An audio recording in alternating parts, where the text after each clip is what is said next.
Georgia Public Television presents the Georgia High School Association 2000 Football Semifinals.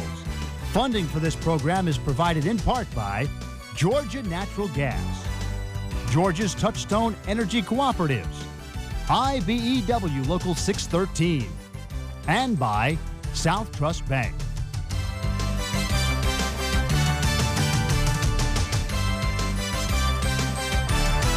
Final matchups is about to take place. Buford and McIntosh County Academy. Let's join the national anthem.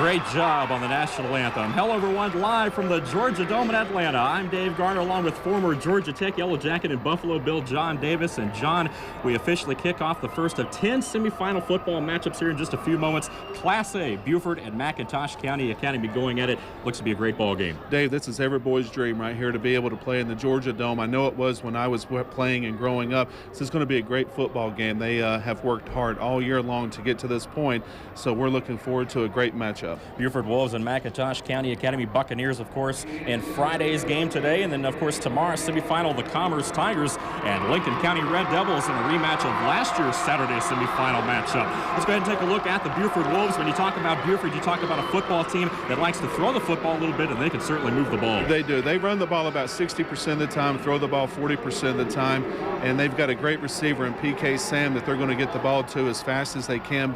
Big play guy, averages about 30 yards a catch. He's headed off to Florida State, so we should see some big things with him today.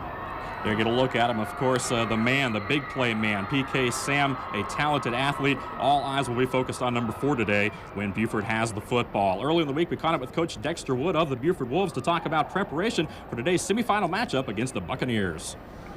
Well, our priority always starts with the defense and its ability to stop the run game. And so whatever that takes to try to do that, we're going to try to implement it. We feel like if we get them throwing the football, then that would be success for us defensively. Offensively, we want to be as multi-dimensional as we can.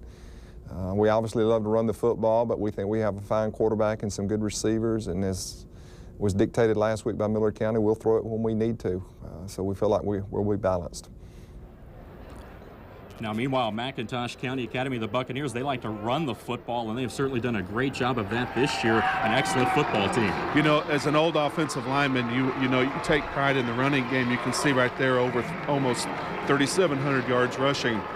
That's all he's going to do is run, run, run. If they make him pass, then he's going to, but he wants to establish the run and let his offensive linemen take control of this game. Of course, one of the go-to guys for McIntosh is number 11 right there, Jermaine Austin, 368 yards last week in a dramatic victory over Athens Academy. 360 yards last year. He set the pace of the ball game, and you can bet that they're going to try to get him the ball as fast as they possibly can so he can set the pace for today. Coach Bradley Warren's been with the program 5 years now for the Buccaneers, and we also caught up with Coach Warren talking about preparation for today's semifinal matchup. Our offensive game plan, we run the football. We've rushed for almost 4,200 yards this year, so that'll be our primary plan. If he makes us throw the football, we will.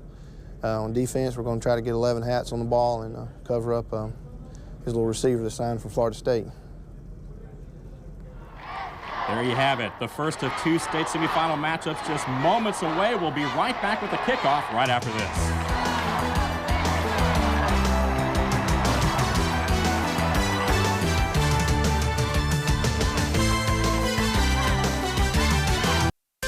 You're watching the Georgia High School Association Football Championships on GPTV.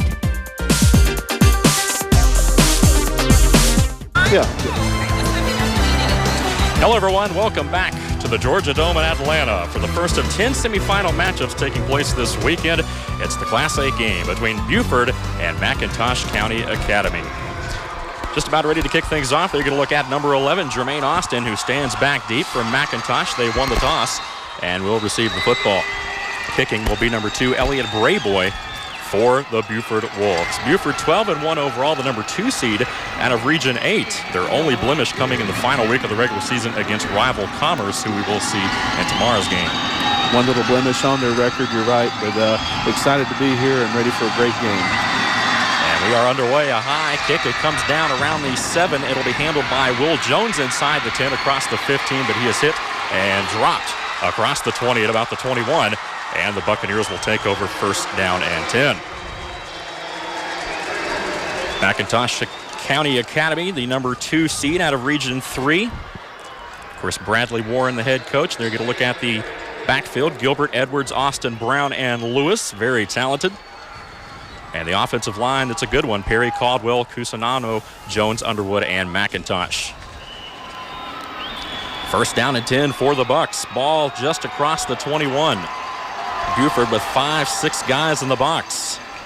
McIntosh out of the wing tee. Edwards in motion. Quick handoff. That's Austin left side, and he drives forward to about the 25, gain about 3 yards on first down. Dave, one of the things you're going to see this afternoon by McIntosh is their linebackers are going to be as close to the offensive line as they possibly can be to really try to stop them from getting running downhill. They're going to look at the defensive front for Buford, McDonald, Chandler, Rogers, and Scranton.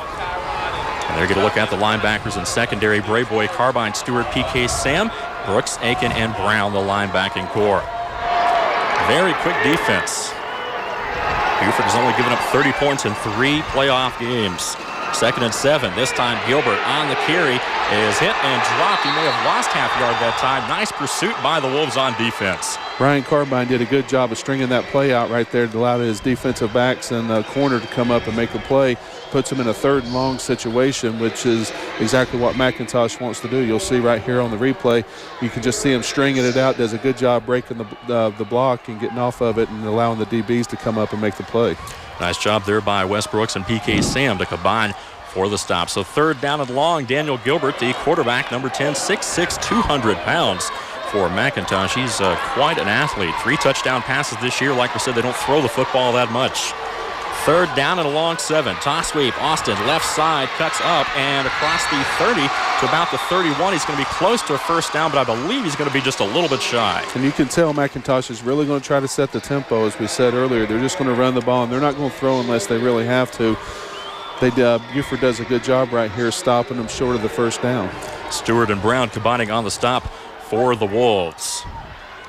And it looks like the punting unit is coming onto the field there for the Buccaneers.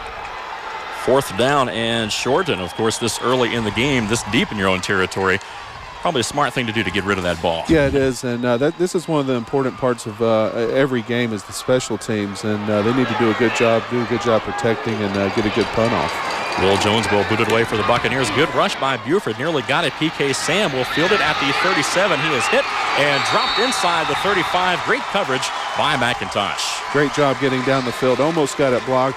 The line needs to do a little bit better job. It did a great job getting downfield and locking up and not allowing PK to break out and make a play. Jeffrey Taylor, number 42 there. You saw him on your screen with a nice special team stop there. So the Wolves' high-powered offensive attack will take over with 9:39 remaining here in the opening quarter.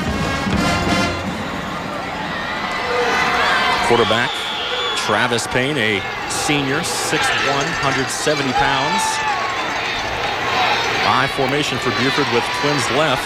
Now man in motion to the right side. 5-man front for the Bucks. And it's a toss. That's Webb Aiken over the right side. Keeps his feet still going and drives across the 35 up close to the 36-yard line. That's a good job keeping his feet moving right there. It looked like one of the defensive linemen got through into the backfield and made him change his route, but did a good job keeping his feet moving, getting about 3 yards. Chaz Carter turned it back in. Aiken over 1,000 yards rushing this year for Buford, 15 touchdowns. They're going to look at the backfield. Payne, Aiken, McDonald, Lawrence Sam, and PK Sam. A good wide receiving core there. And the offensive line, Merrill, Rogers, Chandler, Young, Scranton, and Brayboy, the tight end. 2nd down and a long 6. 2 receivers now in the right eye formation once again. Payne going to hand off.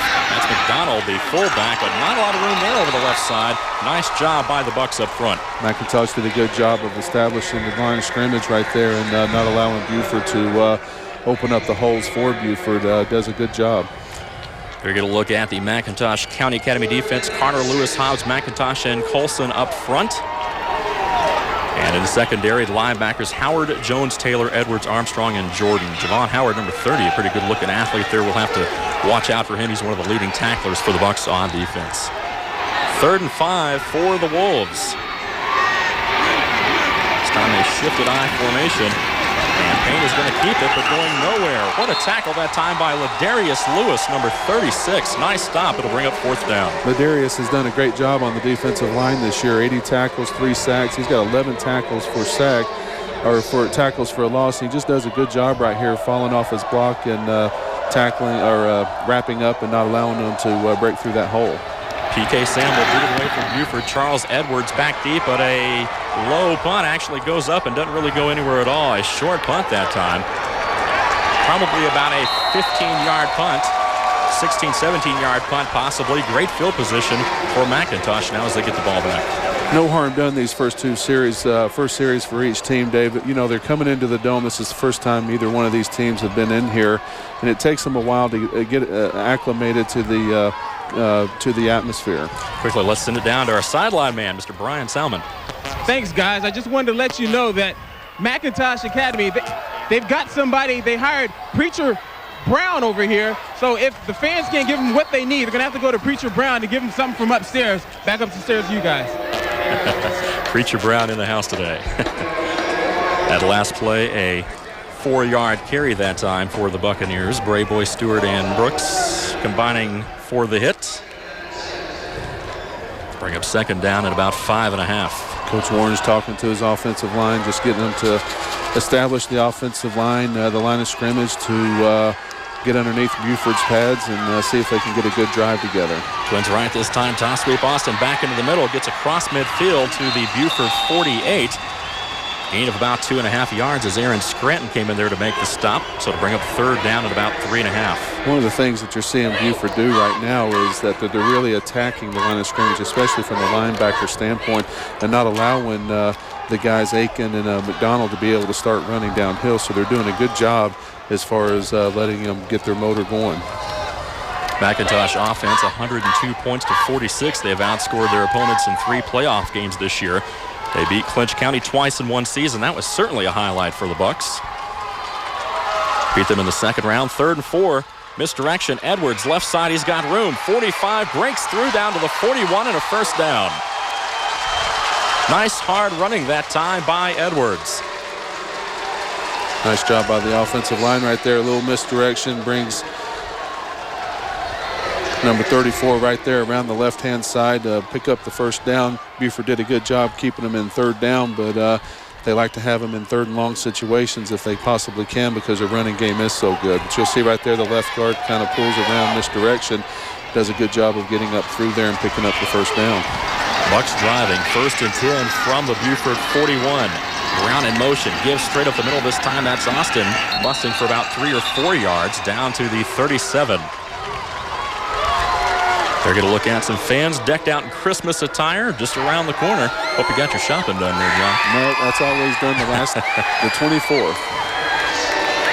Kind of surprised. A pretty good-sized crowd for being close to 9 a.m. here. Both teams have really brought some fans with them. That's great fan support right there, especially McIntosh coming up from outside of Savannah, bringing in the amount of fans that they have. It's great to see. 2nd and 6, wing T, handoff, misdirection. That's Robert Brown, 35, and dragged down at the 33-yard line that time by PK Sam. Another misdirection around the right-hand side. PK Sam does a great job. That shows you the speed that he has. 4.4, 4.5 speed. Really have to get around the corner to beat him. But you'll see right there, he doesn't bite on the fake. He just goes out there and shadows him and just goes after him, uses the speed, and good tackle.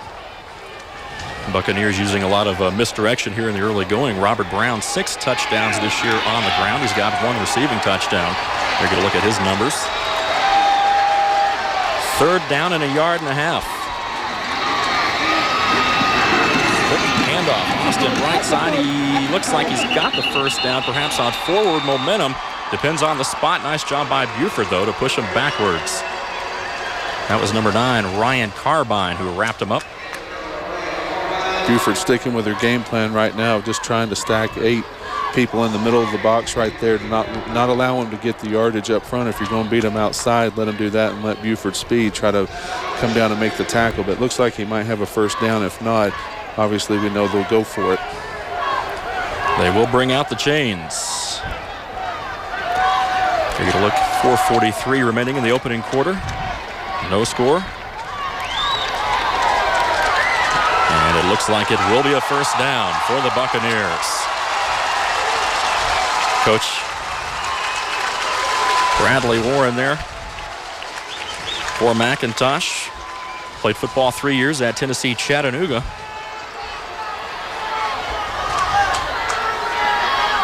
McIntosh getting in a little bit of a groove right here. Dave going to try to keep it up and continue to move the chains. Well, they're keeping it on the ground right now. They do it once again. Austin right side tripped up after a gain of about 3. Bring up second down and 7.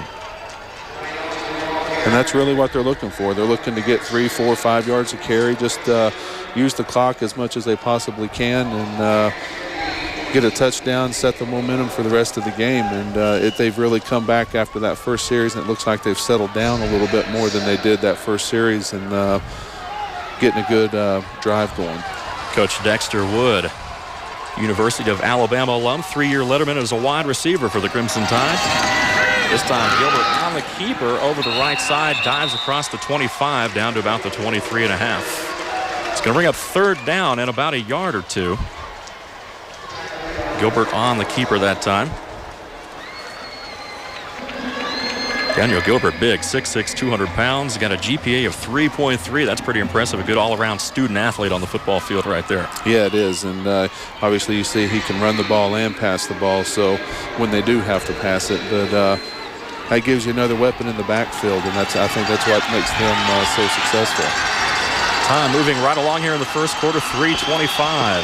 This time, toss sweep. Austin trying to turn the corner. He's going nowhere, though. Nice pursuit that time by the Wolves. Number 9, Carbine, and number 6, Sean Strickland, also combining for the stop. And again, they were talking about the speed right there. They're not going to let him run off the middle, but look at the pursuit that the linebackers have right here. PK, they just string it along. The defensive end right there does a great job, and it allows the corner to come up, make the play. And Buford's got a lot of speed, and they're going to have to do a better job of establishing a running game on the inside to try to open up that outside. The Bucs unable to convert on third down, so it's 4th down and 5. Ball spotted right at the 26. And it looks like the Buccaneers are going for it. No field goal in the vocabulary for McIntosh. 4th and 5. Austin in the backfield. And they're going to give it to him straight ahead, but he is stuffed at the 25, going nowhere. And the ball will go over on downs. Great job that time by the front for the Buford Wolves. Aaron Scranton among the guys making the hit. Defensive line did a great job of getting underneath the offensive line pads and just not letting them get any penetration. See how close the linebackers are playing up right there. It's like 2 extra men that don't have a blocker for us. So Buford gets a change of downs right here, which is a good momentum for them. See if they can get their offense rolling. Elliot Brayboy also with some great penetration in there for the Wolves. And now Buford is back on offense. Travis Payne under center. That is Jeff Merrow anchoring the offensive line. Give is to the fullback, straight up the middle. He's got some room across the 40, and the ball comes loose at the end of the play, but I believe the Wolves maintain possession. That was number 8, Alfonso Stanley, on the carry, but number 7, Travis Payne, the quarterback, following his running back. Eventually fell on the ball. Jeffrey Taylor was the man who stripped it away for McIntosh. Right here you'll see a little inside trap play. 53, the guard comes around, does a good job getting just enough of them to open up the hole, and you see right there that Stanley just runs through, and he's down right there by contact. So good first down. What a play, though, by Travis Payne, the quarterback. He could have easily stayed in the backfield, but followed his man through and made the recovery. This time, Payne looking to throw up top. Oh, incomplete. Nice hit there, intended for Lawrence Sam, but Charles Edwards with a hit in the secondary. Kind of floated that one up right there. Makes it hard for the wide receiver to get up because he knows he's going to get hit after he leaves his feet. Offensive line does a good job. Fullback right there does a good job. Looks like it just got away from him a little bit, floated up, and wasn't able to bring it down. So the incompletion makes it 2nd down and 10 from the 42. 2:01 remaining in the first quarter. High formation this time, receivers left and right. Payne, good hand on the tailback, that's Aiken. He's got room 45 and up to midfield. Close to a first down, going to be about a yard short or so, but about 8 or 9 yards on the carry nonetheless. Very nice running play right there. I don't know if we're going to get to see this, but Stanley did a great job leading through, put the linebacker on his back and allowed the hole to open up even more. Good 8-yard, 9-yard gain right there, puts him in third and short situation. Ladarius Lewis on the last stop. Webb Aiken, just a junior. Like we mentioned, over 1,000 yards, over 2,000 yards for his career. And he missed half of his sophomore season with a serious knee injury, so he has bounced back and done brilliantly. This time, Aiken going nowhere, though. Nice job by the defense. They strung it out. Ladarius Lewis in on another stop. Ladarius making his presence known right now, doing a good job of getting in the backfield and kind of blowing up the play before it gets started. Gets another tackle for loss and puts him in a fourth down situation. PK Sam will come in to boot it away. He's the do-it-all guy, and here's a replay of that last one. See right there, he just comes through, he beats the tackle and pulls him down and does a good job. And we've got a flag on the field now. Looks like we may have had some movement at the line.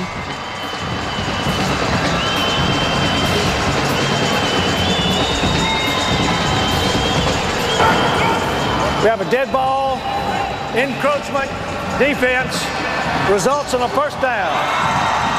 And that is huge right there. The Wolves maintain possession of the football, and Coach Bradley Warren can't be happy about that. No, that's a very disciplined play by Buford right there. They went out knowing that they were going to try to get him to come off sides, and not much discipline but right there by McIntosh, but it allows Buford to get a first down and continues the drive. Under a minute here in the first quarter. Still no score from the Georgia Dome in Atlanta. Buford and McIntosh County Academy going at it in the first of 10 semifinal games played out this weekend at the Dome. I formation, 1st and 10. Buford back to work. Payne looking deep. Has a man. PK Sam at the 18. Knocked away. Great defensive play by Charles Edwards. Charles Edwards did a great job right there, going up for the ball at the very end. PK was open for a second, and the ball looked like it was a little bit underthrown, but Charles did a great job of going up and knocking it down. Not trying to make the interception, but just knocking it down, not allowing PK to get a hold of it. That's going to be a great matchup all day long. Sam and Edwards going at it. You know they're going to put Edwards on Sam all afternoon. Look at that. Great athletic play right there. Timed perfectly.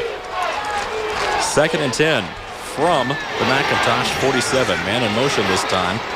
High formation once again. Travis Payne going to bootleg right this time. Looking, throwing. He's got a man there complete at the 33-yard line. Still on his feet to the 25 is number 16, Mikey Henderson. Good counter bootleg play right there where the right guard and the right tackle pull to the opposite side. It gets the linebackers moving, and also the defensive lineman allows the quarterback to go out and sprint out to his right-hand side. You see right there McIntosh's defense is going to the right. Does a good job of getting the ball down the field. Good catch and great play. Good misdirection play right now. He's really mixing the ball and the run and the pass up. Antoine Armstrong, free safety, had to make the stop. First down, give into the middle this time. McDonald falls forward for a couple. Tackled by Javon Howard, the middle linebacker.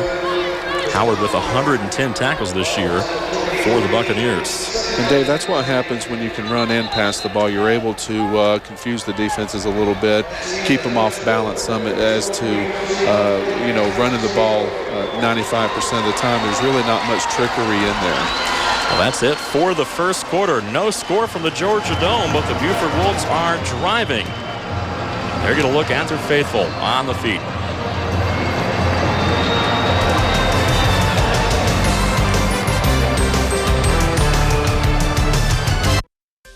You're watching the Georgia High School Association Football Championships on GPTV.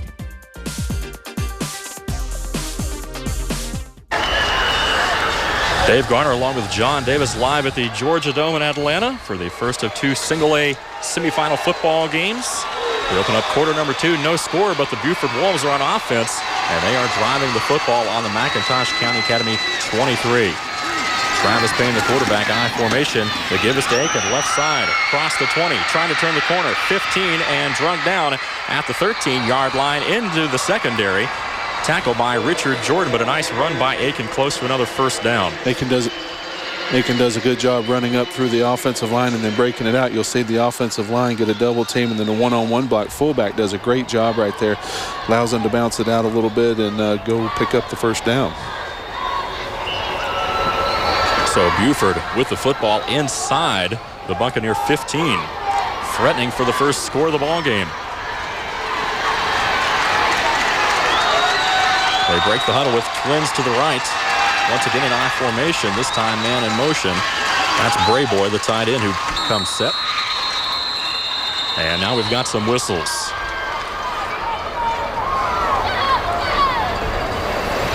May have taken a little bit too much time there.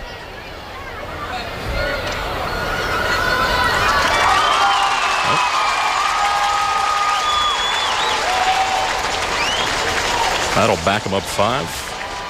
Looks like Buford might have lined up off sides, and going back to this drive that Buford's in. Offense. First down. Going back to the drive that Buford's in right now, it makes that penalty on the fourth down punting situation all that much more important because they've been able to control the line of scrimmage right now and get them down into scoring territory. Wolves will have a 1st and 15 situation. Last year they were 10-2 overall, 7-1 in Region 8. 1st and 15, toss sweep Aiken left side, 20-15 inside the 10. And they got a good chunk of that yardage back. It's going to bring up 2nd down at about 5. So another nice run there by Aiken. Another good job of blocking by that left side of the offensive line. Scranton and Calvert and Brayberry did a great job of just pushing the defensive line down. You can see right there how they're knocking them down the field 5-6 yards and cutting them off, and he just does a good job following his blockers. Once again, Buford in great shape. Last year, Buford made it to round 2 of the playoffs before finally being beat by Washington Wilkes. Here's Aiken, 10-5, touchdown, Webb Aiken. Buford's on the board. Nice job that time and great blocking over there once again. Aiken, the workhorse on that drive. Buford during this drive definitely took control of the line of scrimmage and allowed Aiken just to run at will. Does a good job. It helps to have that big offensive line up front opening up the holes for you. Great job, goes in the end zone untouched, and looks like he got a good block out there by his wide receiver to open it up for him. Now number 54, Kevin Markers, will attempt to add the extra point for the Wolves. Last snap is through there. So with 10:35 to play in quarter number 2, Buford jumps on top 7-0. Over McIntosh County Academy. Webb Aiken, 7 carries, 39 yards on that drive, and a touchdown. So right here with the offensive line, they're not even getting in their stance. Does a good job, the left tackle and the tight end right there. It's the fullback who comes through and just barrels his way through and gets Aiken in there for his 16th touchdown. And again, we go back about making mistakes in special teams. Go back to that, again, 4th and 4 situation. McIntosh jumps off sides and allows the drive to continue, and that's one of the things that you can't have happen in order to be successful. Well, Aiken came into the playoffs with 15 touchdowns. As you get a look at the jubilant Buford sideline, there's Ladarius Lewis for McIntosh. Brayboy set and ready to boot it away here for the Wolves. 7-0 our score. Buford jumping out on top here. And now let's see if the Buccaneers from Darien, Georgia can answer. Jermaine Austin back deep along with Will Jones, number 1.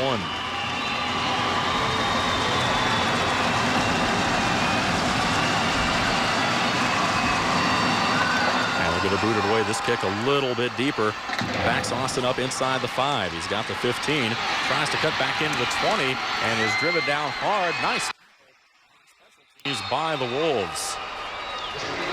Buford does a good job game tackling right there, not allowing them to get out to the corner. It looks like the intensity level for Buford's picked up, and they need to. Let's see right here, good kickoff. High School is running up the middle and sees his blockers really don't get any movement. He tries to break it outside, and again, Buford's speed just goes along and catches up to him. Saw Jamie Stewart and Wes Brooks in there for the Wolves. 1st down and 10 now for the Buccaneers. Wing T, misdirection, Edwards, 20, and up to about the 23. He's driven out of bounds there. It'll be a gain of about 3 yards. 2nd and 7. PK Sam making the play over there. Young man's been all over the field, and we talk about speed. That young man has the speed. Obviously, going to Florida State, really can play wide receiver or defensive back, but it's going to be kind of hard running to his side most of the day, just because of his ability to run you down. He had 47 tackles coming in, 2 interceptions in the secondary. We'll get a look at Daniel Gilbert. He's carried the ball over 100 times himself this year. Wing T once again. And this time, quick handoff. Austin trying to turn the corner right side. Breaks a tackle or two on his feet. 30, 35, 40. And up to the 44-yard line. What a run by Jermaine Austin. Jamie Stewart had to knock him out. Otherwise, Austin may have been gone. Had a chance to stop him at the offensive line. We might see in a second, but he does a good job keeping his feet moving. Offensive line knocking him off the ball right there, but you'll see had a chance to stop him right there, tackle. Breaks another one, breaks 3 tackles, and he's off to the races and does a good job picking up the first down and more.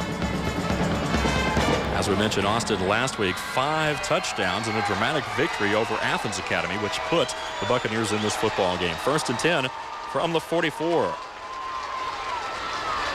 And another misdirection. Robert Brown right side, but not a lot there. May have got a yard falling forward, but Ryan Carbine, number 9, with a big hit.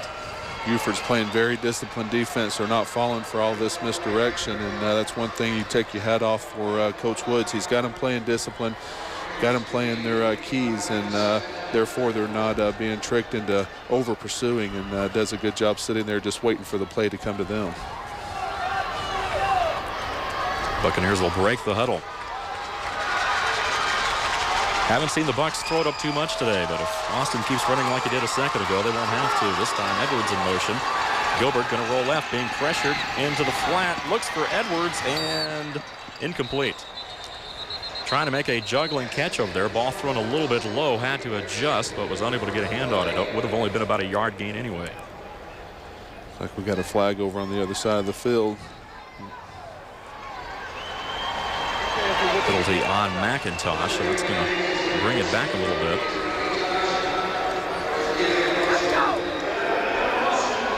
The offense, penalty is declined.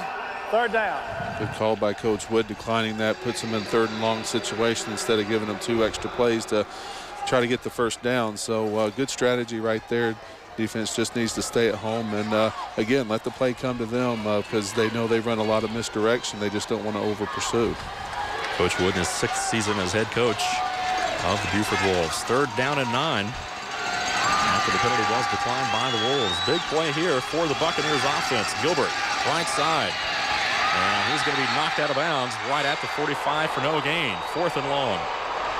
Nice job that time. Great pursuit job by the defense. Linebackers are doing a great job running down the offense or the line of scrimmage, and again, stringing out the play, and that's exactly what you have to do against a speed team like this. And you can see right there, there's just no place to run. And take your hats off to that defense. I tell you, they've really picked up the intensity level, and looks like McIntosh is a little confused right now. Will Jones will boot it away. PK Sam stands at his own 25. Buford sets up for return. A low liner taken by Sam at the 26. Across the 30, trying to hit the sideline, and gets up to about the 37 before he's pushed out of bounds. Ernest McIntosh and Javon Howard pushing Sam out. So once again, the Wolves take back over on offense. And Dave, that's what happens when you're one-dimensional as McIntosh is, when you can't really throw the ball up to open up that defense and get those linebackers off of the line of scrimmage. It makes it awful hard. So looks like Coach Warren's going to have to try to get some type of passing game going because there's so many people inside that box from Buford. You know the Wolves offense isn't going to slow up either. Twins left this time. The give is to Aiken up the middle. He's got room. 45 and up to midfield into McIntosh territory at the 48. Antoine Armstrong, the free safety, had to bring him down. Nice move right there by Aiken going through the offensive line. But look at the block. They got the counter play, the guard and the left tackle pulling around, just opens it up. The right guard does a great job coming down on the nose guard to open it up that much more. It's a nice misdirection play, and it has McIntosh over pursuing, as you can see right there. It does a good job. Nice fake right there to pick up the extra yardage. Like a couple of John Davis blocks in there. Twins left, ball at the 49, and whistle. Play will be blown dead. I wish I could have blocked that good. Movement on the Wolves that time. I'd still be playing. I doubt you ever played a ball game at 9 a.m. either at the professional level. No, I tell you what, that's one of the things. We have a dead ball foul prior to the snap, false start on the offense. Replay, first down. You know, we talk about playing at 9 o'clock in the morning. One of the things when we were playing up in Buffalo is that we had a lot of night games and a lot of Monday night games. It really messes with your clock, because on Sunday morning or Sunday at 1 o'clock, you're ready to play football. And when you've got to wait a whole nother day or even play in the morning, it messes up the clock of these young boys.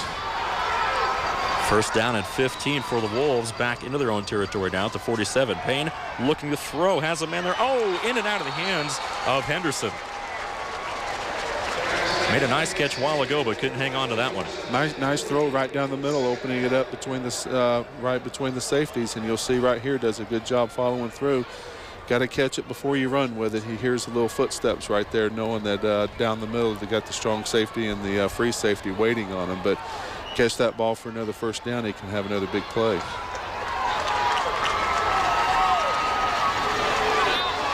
Buford with receivers left and right this time with the I formation. Stanley, the fullback. Sam in the slot.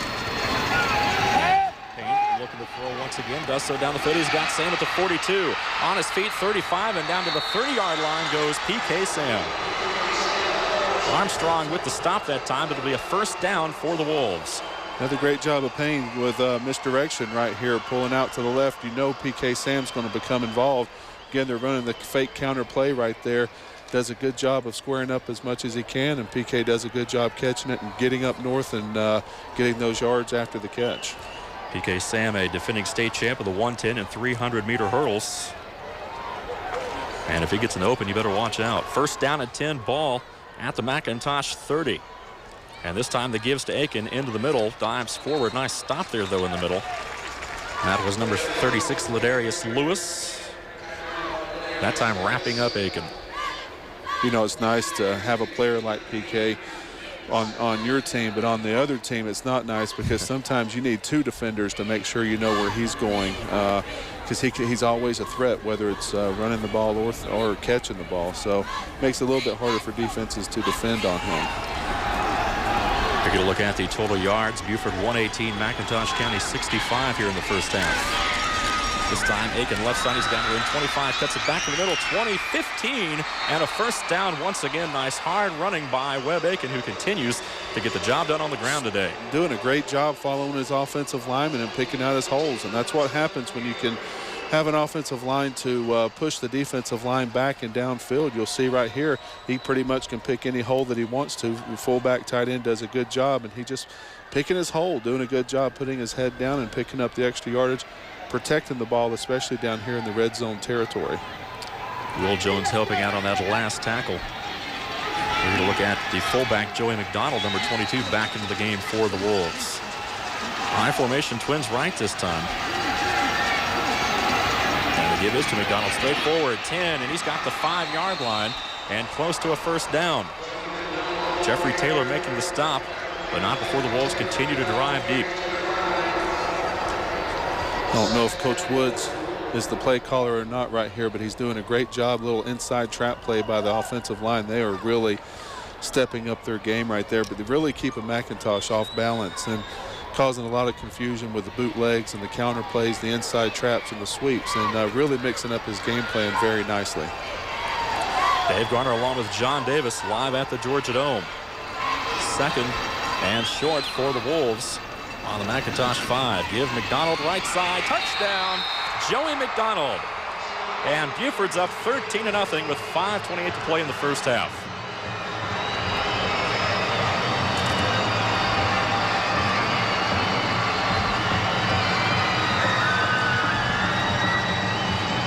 Dave, you don't want to be repetitive, but look right here, the offensive line just really knocking McIntosh off, and McIntosh's defense has some problems right now trying to figure out this offense.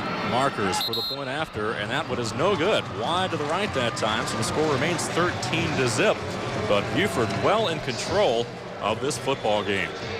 And they're going to look at the man on the touchdown. Joey McDonald, the fullback. Haven't heard a lot of him out of the game today. Let's take another look at that TD.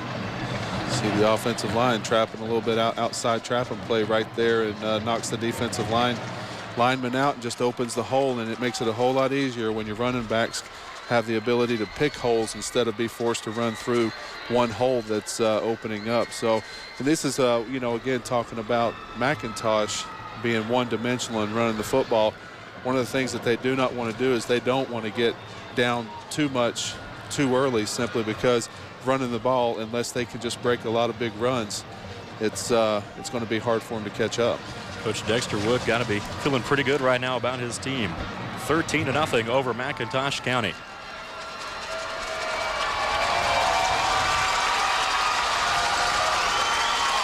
Elliot Brayboy set to kick off for the Wolves, and they're going to look at Jermaine Austin. Stands inside his own 5-yard line, and really still early in the ball game, John, but this is almost a do-or-die drive right now for the Buccaneers. Well, they need to establish something and establish it in a hurry, because, again, you don't want to get down too far. This time a low liner goes out of bounds in the direction of Will Jones, so this ball will come up to the 35, and at least the Bucs will have pretty good field position. Buford's defensive line. We have illegal procedure on the kickoff. Penalty will be assessed at the 35. Buford's defensive line especially has been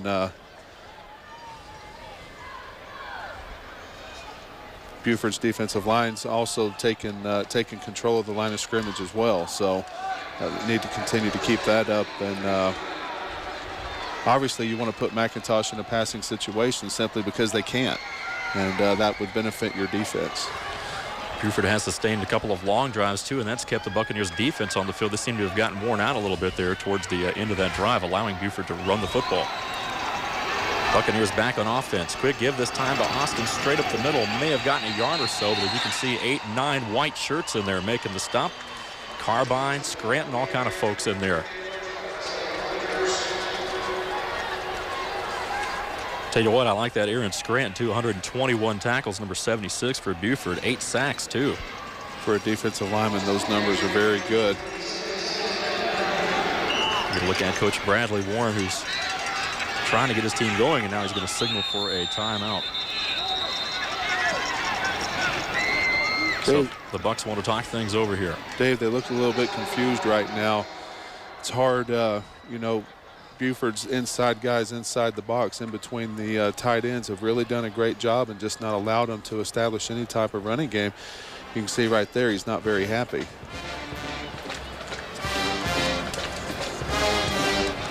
They're going to look at Coach Dexter Wood. We talked to him a little bit earlier in the week and found out about how proud he is of his football team. I'm proud for our team and our community to be in this situation in the Dome, in the semifinals. Buford won a state championship in 1978. And we've always referred to that, and now we have a chance to refer to something in the present. So you can imagine what that means to a group of young teenagers and their parents in our community. So you feel a great deal of pride and excitement, enthusiasm for them. Coach Wood has certainly done an excellent job at that Buford program. 58-14, I believe, overall. That's a pretty impressive record. Well, the important thing right there that he said was the community involvement and the parents, and it's nice to have the backing of them, both of them, because that only makes your program that much more successful. 4:56 remaining in the second half, and some movement over on the right side of that offensive line by the Buccaneers. They have a dead ball foul. False start on the offense. Replay, second down. Looked like Jonathan Jones may have lifted up a little early there. Again, Buford's putting McIntosh in a position they don't like to be in, third and long situation. Can bet they're going to blitz up the middle if they possibly can to not let them get a running start and let Edwards or Brown be able to break through there. Need 14 yards for a first down. Gilbert looking to throw, does so long. He's got a man knocked away, though. Great defensive play that time by Sean Strickland. Number 6, a sophomore, knocking it away, intended for Lewis to tie it in right there, number 36. But a great play in the secondary. Good heads-up play, making sure they go for the football and not get a pass interference on that one. See right here, little play-action pass right there. Linebacker's bite, opens up the middle. See him throw the ball down there, and actually he had him open there for a second. And, third down at 14. Gilbert looking to throw once again, being pressured, and has Lewis this time complete. But a nice job of hanging on that time by number 32, Wes Brooks. And the Bucks will be shy of a first down by about 7 yards.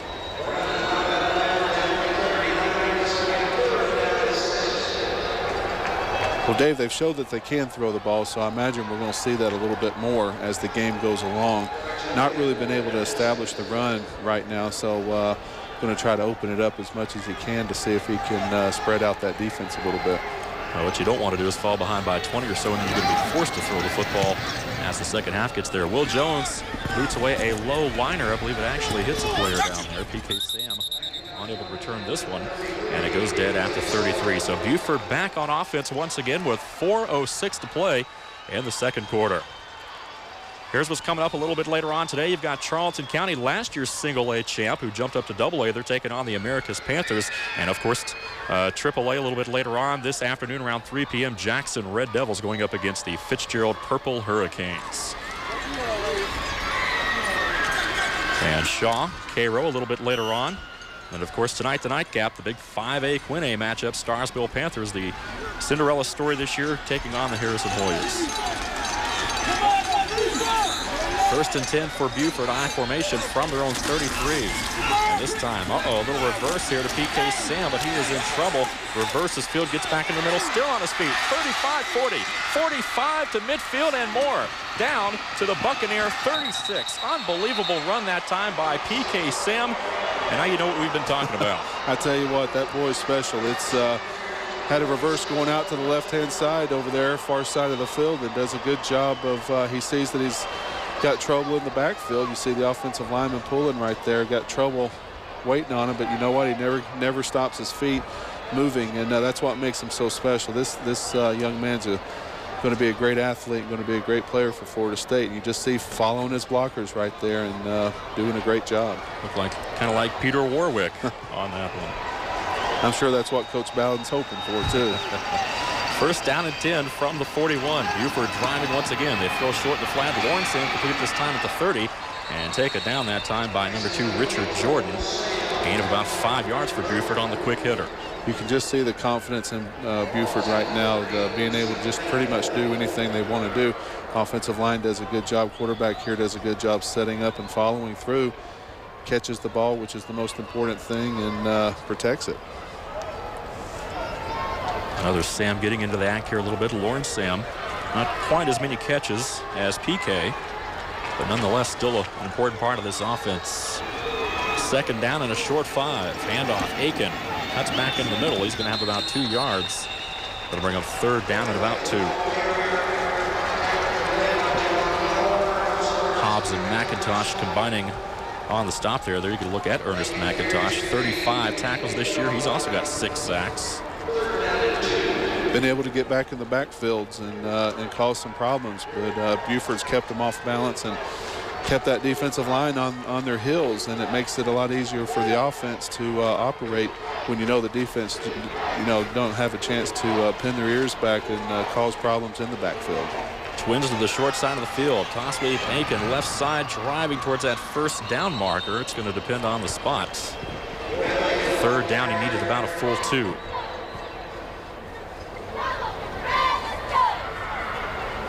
Hard to tell from right here if he did get the first down, Dave, but you would have to think that Buford will go for it on fourth down, considering that they have controlled the line of scrimmage most of the first half.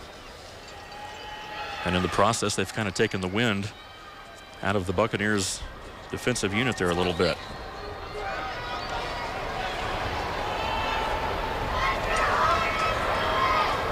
And it looks like they're going to be about an inch or two short, and that's about it. So I think you're right, John. I think you'd have to assume that Buford, the way they've been moving the football, would probably just line it up and go for it. Well, the offensive line's been controlling the line of scrimmage, so there's really no reason to get away from it. Look for a quarterback sneak right here, because that's about the last thing that Buford has not done. So put it up front with the offensive lineman. These are situations, as an ex-lineman myself, used to love and embrace, because we wanted to be counted on to get these short yardage situations, and you know they have to be liking this as well. Buford breaks the huddle with twins to the right in I formation. Buccaneers going to put 5 guys up there. And the give is to McDonald, the fullback. He's got the first down and more inside the 15. May have lost the handle on the football there towards the tail end of the play. But I believe they're going to keep the ball with the Wolves. Brown can't cause the fumble right there. And again, go back to the offensive line. Does a great job opening up the hole. You'll see right up the middle here. Just moves them off of the ball. Right guard, right tackle. Right up the middle right there. He's not holding the ball like he should, but you can see right there where the ground caused the fumble. And as we know, the ground cannot do that. One-on-one with Antoine Armstrong there, and Armstrong wrestles him to the turf. First down, though, just inside the 15. And the give is to Aiken, right side. Tries to turn the corner. He's got the 15, 10, and inside the 10 to about the 8. And marked out there. Let's go ahead and quickly throw it down to our sideline man, Ryan Salmon. Thanks a lot, guys. Almost a tough break for McIntosh there. Well, McIntosh this half, they've taken a page out of, Buford this half has taken a page out of McIntosh's book, running the ball with 2 running touchdowns. Right now it's 13-0. Take it back upstairs to you guys. The Wolves in the house. Who let the Wolves out? That's what they ought to be saying today. So far, it's been all Buford. 13-0, driving again. Second down and 5 from inside the 10. Aiken, toss sweep left side, drives down to the 6. And he is stopped there after a gain of about 3. Tackled by Lewis once again. Ladarius Lewis has been all over the field along with that man right there, number 1, Will Jones. Ladarius doing a great job trying to be one of the leaders and bright spots on this McIntosh team right now. But it looks like it's going to be third and short right here, and obviously puts it back on the offensive line to be able to get the first down. But they've done a great job of play calling and mixing up the run and pass, the sweeps, the counter plays, the inside traps. So it's a little bit confusing for McIntosh to be able to defense Buford right now. The Wolves call a timeout on offense. Just a reminder, Prep Sports Plus, Georgia's only statewide high school sports and academics program, returns to the GPTV lineup Saturday, January 20th at 11 a.m. Join Jim Giannacchio and the entire Prep Sports Plus team for a look at high school sports around Georgia. That's Saturday, January the 20th, exclusively on Georgia Public Television. You look at the defensive huddle there for McIntosh, trying to rally, trying to somehow hold this hot Buford offense out of the end zone. Nice aerial shot there of the dome. Third down and short. Big play here for both sides. Twins left. And on formation, give McDonald 5 inside the 5. First down to the McIntosh 2.5. Jeffrey Taylor making the stop for the Buccaneers. But McDonald, he's got some size, that's for sure. McDonald's definitely been the workhorse this drive and doing a good job protecting the ball and just lowering his head and going and trying to pick up as much as he can. Got a good situation here on the 2-yard line.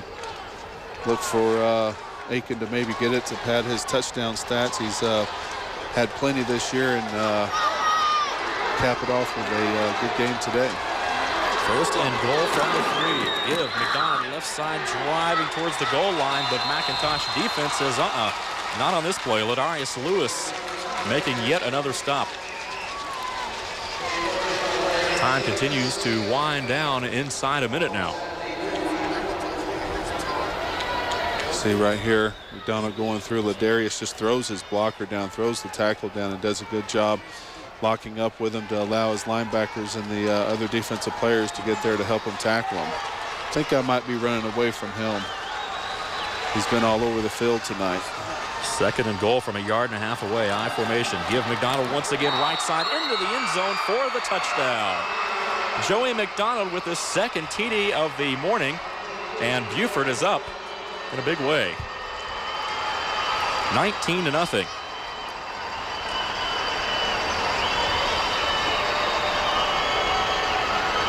And Kevin Markers will look to add the extra points. Coach Wood's got to be extremely happy right now. Kick is up this time. Missed the second one, and he's going to miss this one too. It bounces off the right upright. So the score remains 19-0. 2 missed extra points for the Wolves, and hopefully for their sake that won't come back to haunt them. Great clock management right there. 23 seconds left. Again, one-dimensional teams running the ball. It's going to be hard for them to have a chance to score a touchdown unless they could possibly break a long run. You'll see right here, offensive line again does a great job. A little inside trap right there. And McDonald, basically just picks his hole, runs on into the end zone for a second score this morning. You can look at it from another angle up top from behind the end zone. McDonald just drives his way over that goal line. Can't talk about the blocking enough either for the Buford Wolves. It has been unbelievable. Jeff Merrow, Calvert, Rogers, Young, Scranton, they've all gotten the job done today. Well, I know we've been talking about them a lot, but I tell you, when you control the ball and control the line of scrimmage like they have, you need to give these boys as much credit as you possibly can. This time, number 3, David Pollinsek, the senior kicker, will handle the kickoff duties for Buford. It's a low liner with just 23 seconds remaining, picked up by Edwards at the 16. Edwards trying to get to the left side, but he is tripped up at the 20. Nice job that time by the Wolves. Jamie Stewart on special teams. Stewart is a guy who's quietly made a big impact on this ball game defensively. Special teams, we've seen number 12 a lot today. A great athlete all over the field, like you said. Does a good job running down the field and kind of zoning in on the return man and puts him in 20-yard line, which I wouldn't be surprised right now if Coach Warren probably just run the clock out, get inside and try to regroup and get these boys coming out second half and trying to run their game plan. Just 18 seconds remaining here in quarter number 2. Gilbert rolling right, though, maybe trying to throw, but he's just going to keep it, and he's going to take about a 4-yard loss back to about the 15. Aaron Scranton and Jamie Stewart once again. Stewart in on another hit. And the final seconds are going to tick down here in the first half. And the Buford Wolves from Buford, Georgia, with a 19-0 halftime lead over McIntosh County Academy from Darien, Georgia. And the Buford faithful going absolutely nuts, as they have reason to. Buford dominated the whole first half. After the first couple of drives by each team, they kind of settled down and got into their game plans. And Buford, Coach Wood's got to be extremely happy with the way his teams come out and really dominated both sides of the line of scrimmage and puts them in a good position to come back the second half to continue on and try to move to the next step. The Wolves, of course, for the big first half, and with that, we will go down to our man Brian Salmon, who's standing by with Coach Wood. All right, Coach. We know that you're primarily a passing team, but you guys ran the ball very well in the first half. Would you like to talk about that? Well, we believe that to be physical, you got to be able to run the football, and I think our line of scrimmage has done a great job. They're tough up front, though, and we've mixed in a few passes, which I think has kept them a little off edge. But the best thing is our defense has got a shutout there, and we've controlled Austin for the most part. That's something I wanted to comment on. Your defenses came up huge so far in the first half, shutting down Austin. Was that primary focus of you guys coming into the game? Well, we've been pretty good defensively all year, and we try to take away what the other team does best. But, they've been a comfort behind team all year. We know we got a great challenge, but we're playing well right now. All right, thanks a lot, Coach. Back upstairs to you. All right, there you have it, 19-0 our score at halftime. Buford over McIntosh County Academy. The Buford Band of Wolves getting ready for the halftime show. In the meantime, we'll take a timeout and be right back to the Georgia Dome in Atlanta.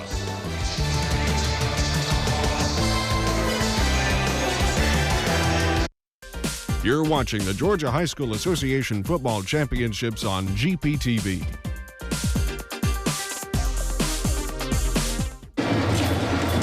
They're going to look at our halftime score here in the first of 2 single-A semifinal matchups. 19-0 Buford all over McIntosh County.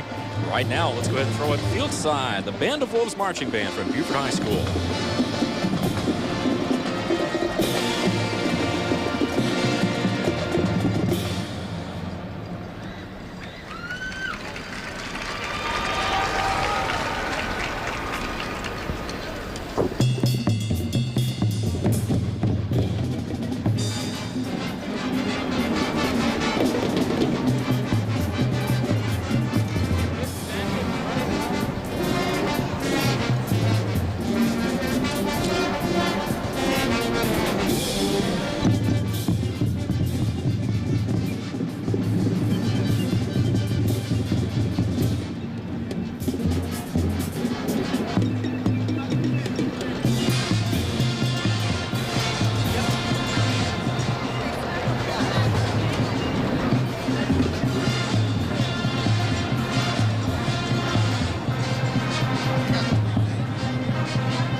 director, Freddie Martin of Buford High School. Now, for one, it's got to be great that the team is kind of kicking butt here at halftime. And for two, to have their band of Wolves performing here. Tell me about the experience of the students in the community. Oh, the school's been electric all week. Our kids have had such a wonderful time. The people here at the Dome, the GHSA people, everybody's been so kind. I think the thing that we're all the most excited about is Dexter Wood, our head football coach, is such a wonderful man, and it's so great to see him in this position and the team doing what they're doing. It's really exciting for all of us. Well, Dexter Wood is a very happy man right now. Now, this piece that you guys are performing here, tell me, how long did it take to get this piece and the choreograph and everything else? Our first band rehearsal is in July, and we work basically every day from the end of July until the middle of October on marching band and marching band music. Then after the middle of October, we play a concert. In fact, Tuesday night was our Christmas concert, so the students are doing double duty. They're getting ready for a concert and making certain that we're prepared to support our team. Well, you've got to be very pleased with the performance of your band out here. Now, one other thing, do you have a prediction for the end of this game? How it's going to turn out? It looks like they're going to start. Dexter's teams always play better in the second half. Always play better in the second half, even when they're ahead. So I expect it to go very positively for Coach Wood and the whole, everybody in Buford, because we're all totally involved in this. All right. Thank you, Mr. Martin. Right now it's 19-0 Buford High at the half. We're going to go to a break. Stay with us. Thank you very much.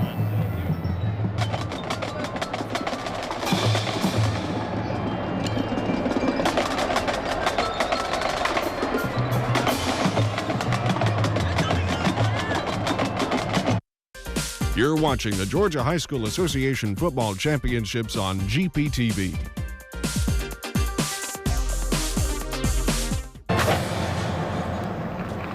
Well, there you get a look at our halftime score, 19-0, Buford on top of McIntosh County Academy.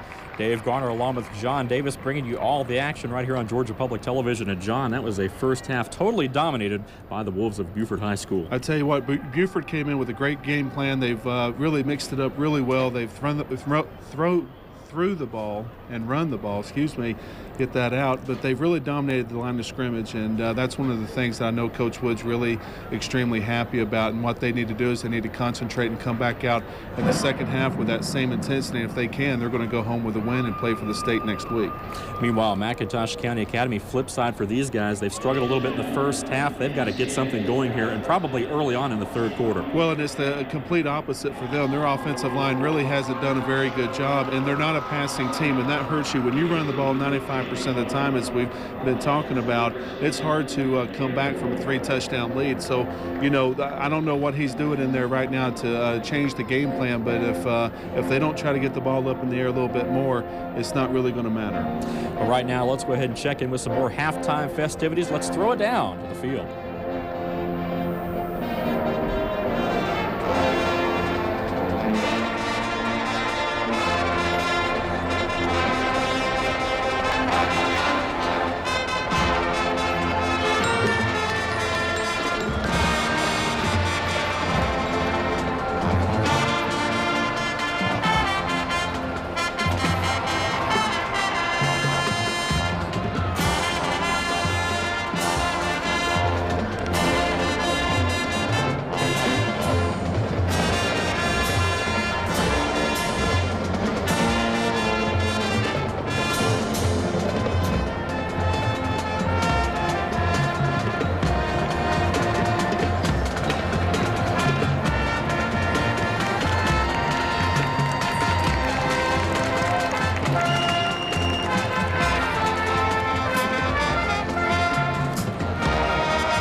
in here with the coach for McIntosh High School. Now, Coach, it's got to be a bit of a disappointing first half. What kind of adjustments did you go into halftime to make for the second half? We've got to come back out and play basic football. We were down like this against Clinch County, and we're just a little nervous, a little scared. If we'll calm down, we'll be back in the football game. Okay, were there anything specific as far as like defense or offense? You're going to maybe try to throw the ball a little bit more or just continue to pound the ball down their throat with this big deficit? We're going to try to score the only way we've scored all year. Okay, thanks a lot, Coach. Back upstairs to you guys. Here you are listening to the McIntosh County Academy Band. Volcano there, 20 or 19-0. Our halftime score. Buford on top right now. Well, that's quite a piece of a set right there. I tell you what, I don't think I've ever seen anything like that, John. You know, that's one of the nice things about high school football. Again, is you get to enjoy the band, and they really work hard. My niece is in the band, and they almost go through the same type of training camp we used to go through, where they get up in the morning and work for about 3 weeks straight and prepare their sets, and really you can tell by watching them on the field. Keep in mind, they also had to travel up from Darien, Georgia, right outside of Brunswick, so they're doing just as much traveling as the football team. They also had to be here early in the morning as well, as you get a look at the smoke. So far, though, the smoke has come from the Buford High School offense, so they have really done an excellent job. Let's go ahead and listen in now to this solo.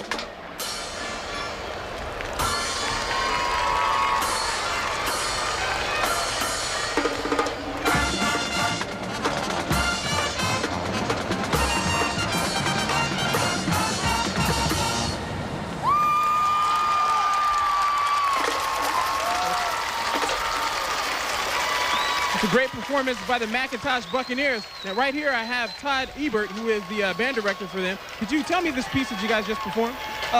We did Son of a Sailor, the music of Jimmy Buffett.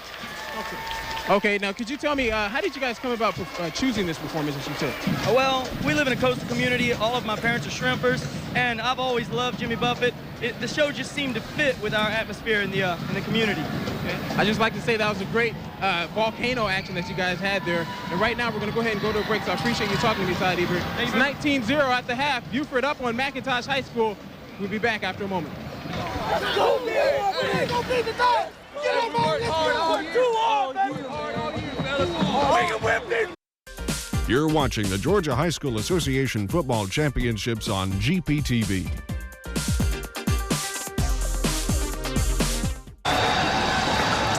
Buford up by 19 over McIntosh County Academy as we get ready for the third quarter kickoff, but indeed a big first half by Buford. They moved the football up and down the field, particularly as the half went on, and they seem to have worn out that Buccaneer defense a little bit. One of the things that Buford really has to be not concerned about, but they don't want to have a letdown. And we look at the stats right here, 19-0, 9 first downs, 46 yards rushing, or 164 yards rushing, 46 passing for 210 total yards versus 70 for McIntosh. No turnovers. It's been pretty much an error-free game. One of the things that Buford really has to pay attention to right now, not getting overconfident. This team from McIntosh can score. They've got 53 rushing touchdowns. And we look at the stats right now, or the highlights, and starts out with a nice pass play, does a good job bringing it in, and he really had a great balanced attack. Let's go ahead and watch Webb Aiken here a little bit. Some nice carries by Webb. He was certainly a workhorse in the first half. Offensive line does a great job opening holes, and when you can choose your holes like that, it sure makes it a lot easier for him. We're also going to see Joey McDonald here, too, who has 2 touchdowns in the first half. Does a great job just lowering his head and following his blockers up. The offensive line can't say so much about them, doing a great job of dominating. And you see PK Sam turning something into nothing, and does a great job just following his blockers right there. And he's a terrific athlete. He's going to be special.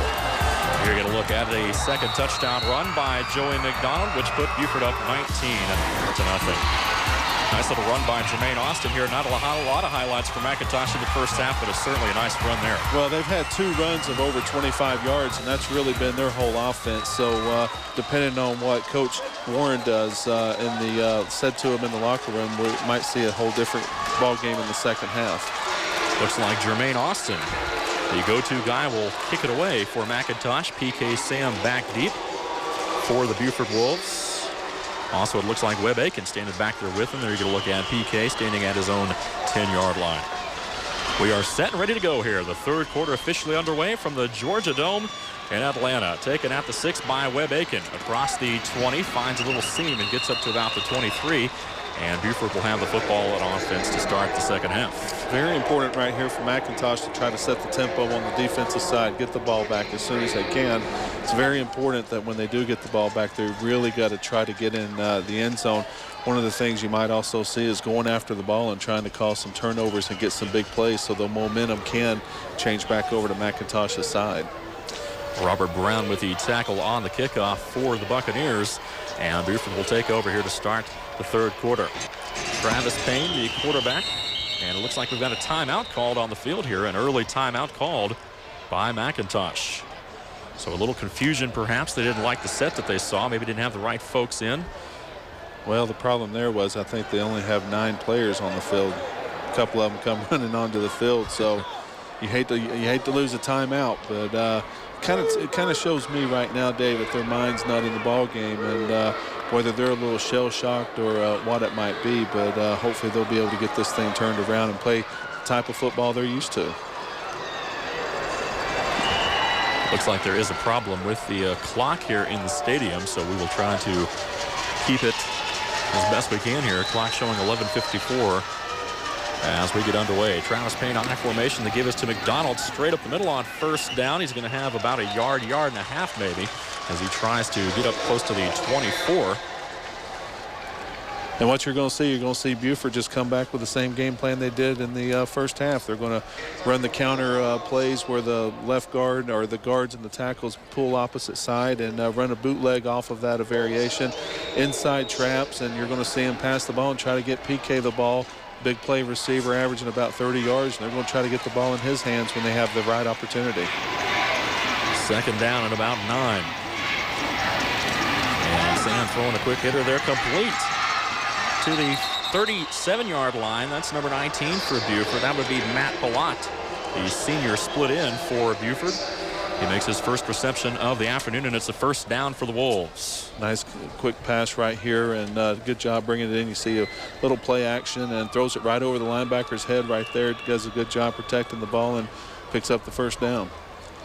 Buford once again moving the chains, picking up right where they left off in that first half. Doing a great job as they have, just mixing it up, keeping McIntosh on their heels.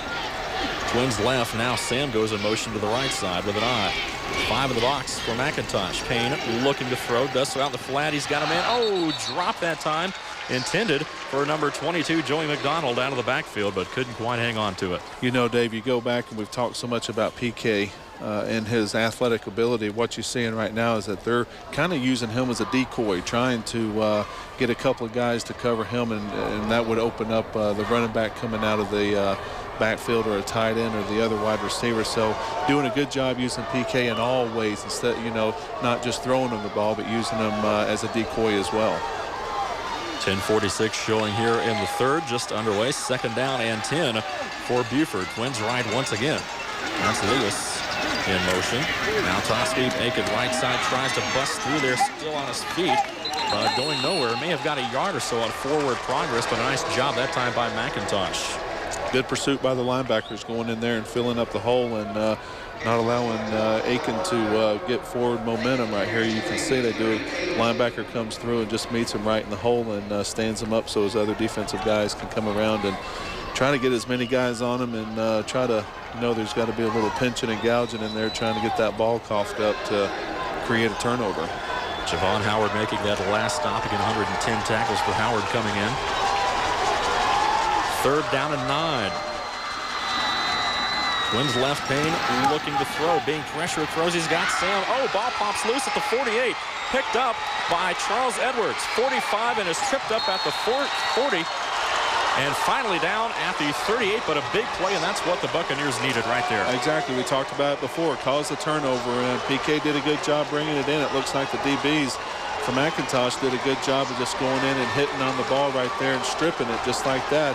Really, that's a tough play for PK. Did a good job, picked it up, was aware, McIntosh was aware where they were, picked it up and got a good little gain out of it. But a nice little pass, and McIntosh able to get in there and strip the ball and hopefully turn the momentum, and you can see right there taking a big shot. Payne did. Quick handoff there for McIntosh. That's Austin, about 3 yards. Javon Howard was the guy who put the pressure on Payne, and then Antoine Armstrong stripped it loose, and then Edwards, of course, ran it back inside the Buford 40. So maybe that'll get something going for McIntosh now. They've got excellent field position here. Changes the momentum a little bit in the second half. McIntosh needs to get the ball in the end zone, obviously being down 19-0, but that's exactly what they wanted, and I'm sure that's one of the things that Coach Warren said in there. Let's try to cause the turnover so we can give ourselves a chance, especially in Buford's territory. This is a team that has been down before in the postseason and able to rally. Here's Austin, left side. He's got room. 30, 25, 20, 10, 15, 5. Touchdown, Jermaine Austin. And the Buccaneers are on the board.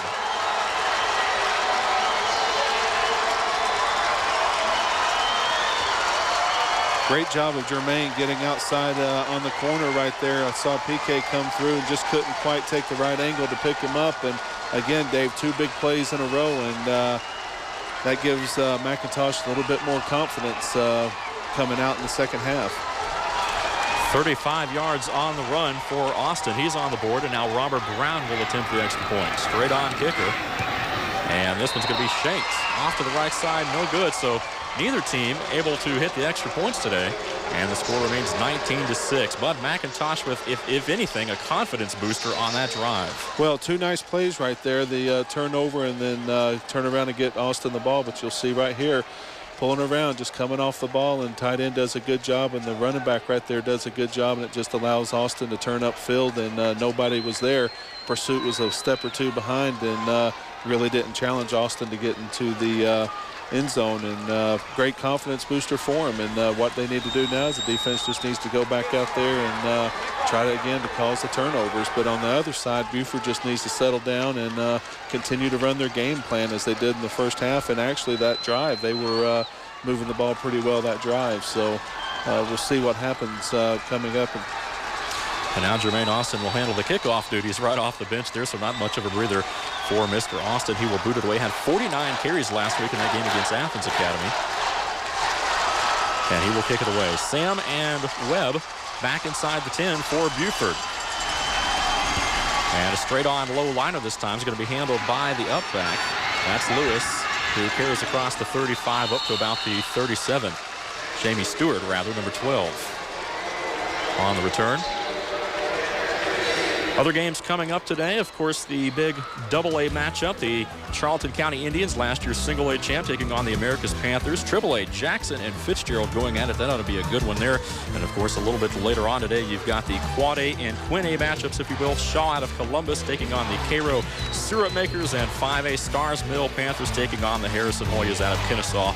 That ought to be a good one there. First down and 10 for Buford from the 38. I formation, give Aiken left side. Not much there. Nice job by the Buccaneers. And all of a sudden, John, the momentum seems to be turning a little bit in favor of McIntosh. Yeah, one of the things you're going to see McIntosh do right here is they're going to try to bring their linebackers up and fill the gaps and not let Aiken get started downhill. And that's exactly what they got to do. They've got to make the big plays. And you see him come here do a good job taking on the fullback, and allows the other defensive players to get around and gang tackle. So a short gain that time, maybe a yard. Second down and a long 9. Twins right this time. That's Henderson and Lawrence Sam out to the right. Payne going to take it. Looking to throw. Out in the flat, he's got Lawrence Sam at the 44. Dives across the 45. And it's going to be a pickup of about 8 yards. Charles Edwards making the stop in the secondary. Charles made a nice effort, open field tackle right there to not allow him to get the first down, puts him in a third down situation.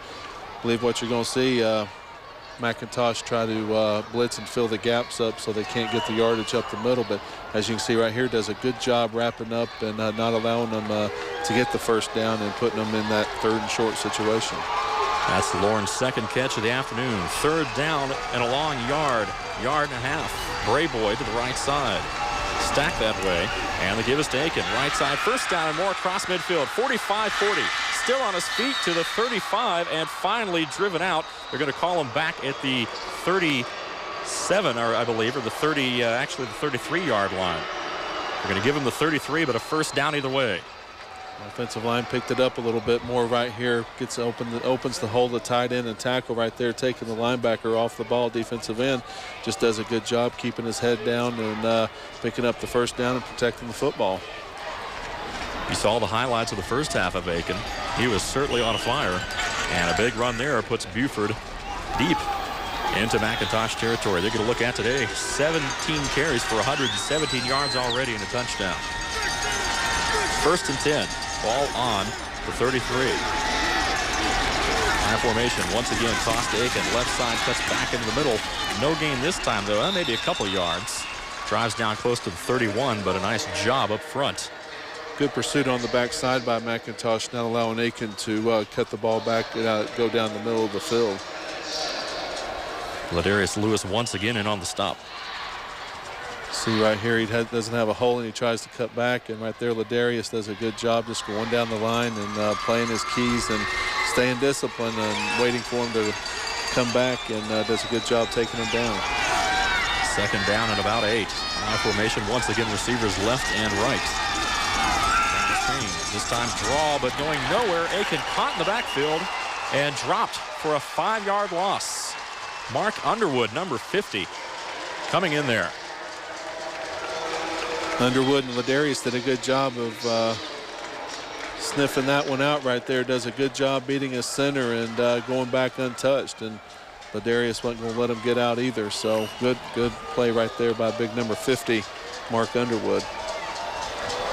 So the Wolves now faced with a 3rd and long. 3rd down at about 13. Ball back out to the 36. They've got to get inside the 25 for a first down. Payne looking to throw. Looking long, being pressured is hit. Throws it up for Sam and knocked away by Charles Edwards. Nice coverage once again on Sam by that man right there, number 34. He has stepped it up big today. That might be why they're not throwing to PK. Charles has done an excellent job staying on him and covering him all day like a blanket. And the quarterback never really got a chance to get his feet set to be able to get a good throw on that. But Charles, don't take anything away. He did a great job of, he's risen up to the challenge. He's heard a lot about PK, and he's really taken on the challenge head on. Done a very good job. PK Sam stands at midfield. He'll boot it away and try to pin McIntosh deep. Charles Edwards inside the 10. He's going to let this one bounce. And it does so inside the 5. And, the Wolves nearly kept that one in, but it will come out to the 20. Carbine right there, number 9, had a shot at it, but unable to keep it out of the end zone. So 5:51 to play here in the 3rd quarter. 19-6. Buford still on top, but McIntosh with a big defensive stand, and now they get the ball back. Another good effort for McIntosh. They stop, and you're exactly right. Come up with a big play with Charles Edwards knocking down the pass. They've got a chance to get the ball now. Buford's got to get their composure back a little bit from that first drive and just stay disciplined and stay to the game plan that's been given them, not let them get the big yardage. Here we go, this time sweep. Austin right side across the 20, 25, and is hit just shy of the 26 by PK Sam, but a nice run there. They're going to have about 5 yards. Right now it gives you a little bit more flexibility. It's 19-6, middle of the 3rd quarter. Coming, you'll see him running right here. You see the right guard pulling out right there, and here you see fighting for those extra yardage. You see PK coming up and making the play, as well as number 8, Stanley. Great job by the camera crew there. 5:20 remaining in the 3rd, as you can see. This time they try Austin to the left side. Sam breaking through there on a safety blitz. Austin breaks it, 35-40. 45, driving up to the 47-yard line is Jermaine Austin. What a run that time. Ryan Carbine had to bring him down, but all of a sudden that man is heating up. Did a good job. You saw, looks like there's a flag on the field right now. Don't know what that does. It looks like it's going to bring it back, but did a great job right there. Jermaine did have a chance to see PK come through there, and he picked the wrong hole, and that allowed Jermaine to get out on the outside and turn it upfield. But unfortunately, a penalty is going to nullify that. During the run, we had holding on the offense, 10-yard foul from the spot of the foul. So Bradley Warren right there, the coach, not happy with that last call there, and then it's going to back the Buccaneers up well inside their own 20-yard line. Hurts to have a penalty, especially after a long run like that. McIntosh getting a little bit of momentum, and it kind of takes it out of him a little bit right here. Ball spotted all the way back to the 16. And they go back to Austin once again. Leaps over one man. And he's going to get about a yard or two of that back, and that's all, though. Nice job in the middle by Buford. Carbide, Chandler, and Stanley combining for the stop. Here you get a look at Joey McDonald, who's had a big day on both sides of the football. 2 touchdowns on offense and numerous tackles on defense and special teams. When you're playing against a guy like Jermaine, one of the important things to do, Dave, is not to over-pursue because he has the cutback ability, but looks like Buford's kind of picked up the last couple of plays and not over-pursuing, but also making sure that they travel down the line of scrimmage to not let him get on the outside corner. 3rd down and 13. Halfback pass. Austin looking to throw it. Oh, it's rejected, if you will. Aaron Scranton, the defensive end, knocking it away. And that's a big play there defensively. They were looking for the home run ball there. Trying to throw off balance right here to against Buford, and it looks like the big tackle right there does a good job and gets his hand up. He's about 6'6", 6'7", and does a good job and puts him in 4th situation. So Buford steps it up on that series. Will Jones, number 1, will boot it away from his own 5-yard line. Dangerous territory here, but Buford laying off of it, setting up for a return. Low liner, and it's going to be down right at the 46. Ernest McIntosh with the football, and it goes back over to Buford. Good field position for Buford right here. Try to get back in their game plan a little bit. They moved the ball pretty well the second series of the second half, and you can look for them to do that again. Mix up the pass a little bit. See if they can get the offensive line to pick up where they left off in the first half. Buford's offense has averaged right around 40 points in the playoffs. 47-0 over GNC in the first round. 40-12 over Adairsville. 35-18 over Miller County, a Class A semifinalist last year. 1st down and 10. Good field position at the McIntosh 46. Handoff Aiken, but probably lost a yard there. Nice job by Lewis up front once again. Good penetration McIntosh had going through there, driving through. You can see right here, little misdirection, handoff. You know who's sitting right there waiting on him, Ladarius. Man, oh man, Lewis, quite a ball player. 80 tackles coming in, 3 sacks and an INT. 2nd down and 11, Twins right. And this time the give is to Stanley, the fullback. He drives across the 45 to about the 42. Alfonso Stanley, the sophomore. Taylor and Jones combining for the stop. As an offensive lineman, Ladarius is one of those defensive linemen that you hate to play against because he's small and he's so quick. You can never really get your hands on him, and he's really made an impact on this defense so far in the game, and really done a good job of giving Buford's offensive line a lot of fits. Clock continues to roll down to the 2:40 mark. Henderson in motion to the right, and Payne will look to throw. Setting up, being pressured though, avoids one tackle. Still on a speed, will throw long down the field. He's looking for Brayboy, but overthrows him incomplete. Nice job by McIntosh on the coverage. Richard Jordan back there. Number 2, there you get a look at him. Daniel Colson with the pass rush. See right there, you got 4 defenders for McIntosh. Looks like he overthrew him just a little bit. See Payne set up, throwing opposite foot, and he takes a big shot right there. You know he's got to feel that. Yeah, especially from Ladarius Lewis. So 4th down now. Buford punting it away. PK Sam from his own 45. High kick, but short. Off the side of his foot once again. And they're going to mark this ball out at about the 32. Well, McIntosh's defense is doing everything they can do, especially the last couple of series. They've done a good job. Now it's time for the offense to try to step up. 2:22 left to go in the 3rd quarter, and there's going to be a point in time to where the clock plays a factor, but offensive line needs to pick up the intensity a little bit and get the ball to Jermaine to see if he can break a long one, get a score. McIntosh breaks the huddle. Quarterback Daniel Gilbert, once again 6'6", 200. He's a big boy. Jermaine Austin, the back, and they give us to Austin straight up the middle that time. And they're going to have a couple of yards. Aaron Scranton making the stop. 2 minutes, 10 seconds remaining in the third quarter, and all of a sudden, John, time's going to become a factor here before you know it, especially the way that these two run the football. That clock's not going to stop. Well, one of the things that Buford's trying to do is establish the run and run the clock off because they don't want Jermaine Austin getting the football. And another thing, McIntosh is going to run the ball simply because that's what they do. No passing really in their offense at all. Second down now. They give us to Austin, trying to turn the corner, and not a lot. May have gotten a couple yards, but the defense stringing it out. Sean Strickland over there. He's just a sophomore. Ryan Carbine, the junior, also knocking him out. PK Sam did a good job right there, not committing too early and just, as you said, stringing the defense out or the offense out. Jermaine, not allowing them to find a hole to run through. Defense did a good job, and that's what you've got to do to stop this team. Not allow him to pick and choose his holes, but force him to run where he doesn't want to. Jermaine Austin has been compared to Monte Williams, who we will see in tomorrow's other Class A semifinal game with Commerce. 49 carries against Athens Academy.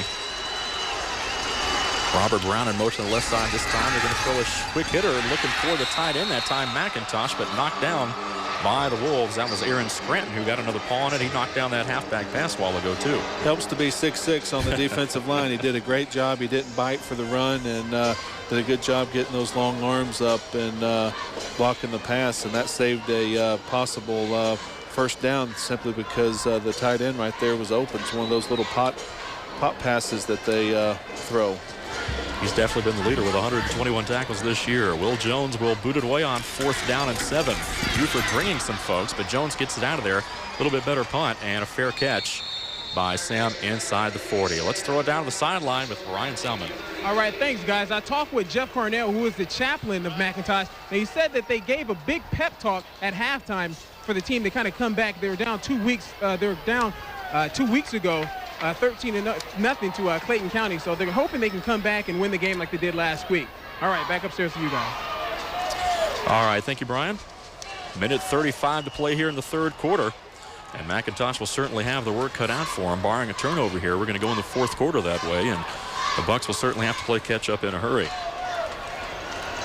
Buford breaks the huddle 1st and 10, ball just inside their own 40.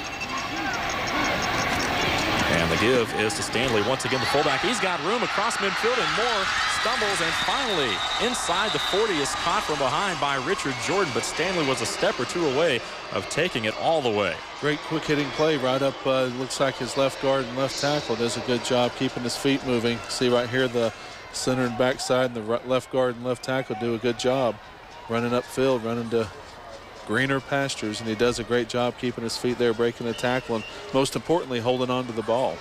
Yeah, he almost lost the handle on it right there. Did a nice job of switching hands once he got the football. So 1st down for the Wolves. This time the toss to Aiken. Changes direction, but he is going to be caught by Ernest McIntosh. Finally brought down all the way back at the 47. Aiken trying to break away, but Ernest was hanging on for life there. Wasn't about to let him get away. Well, good players try to make big plays, and there's sometimes that you got to try to take what you can get. But you'll see right here, the defense does a great job, and you can tell that the over pursuing right there, and then coming back and just not allowing them to get any more yards. McIntosh came all the way from the other end to make that play as well. There we get a look at it for the season. 35 tackles, 6 sacks for Mr. McIntosh. 2nd down at 17. Lauren Sam in motion to the right. Chippenine now Payne looking to throw. Does so deep into the flat, and that one's complete. The PK Sam at the 35. And he will have the 32-yard line, so a nice gain there. Charles Edwards making another stop. It's a good way to pick up big chunk of yards right there, knowing you can go back to Old Faithful. He's got down there. They're giving him a lot of cushion down there on those type of passes on the outside, and does a good job. Well, that's going to do it for the third quarter. Our score, Buford 19, McIntosh County 6. We'll take a timeout and be right back for the fourth and final quarter of play from the Georgia Dome in Atlanta.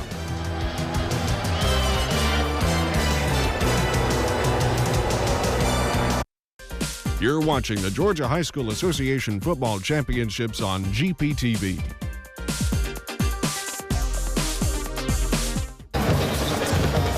Dave Garner along with John Davis live at the Georgia Dome in Atlanta. They're going to look at the scoring by quarter. Buford doing all their damage in the second quarter with 19 points. McIntosh County trying to turn it on a little bit in that third quarter, but they're certainly in a hole here to begin the fourth. 19-6. Buford on offense and driving once again.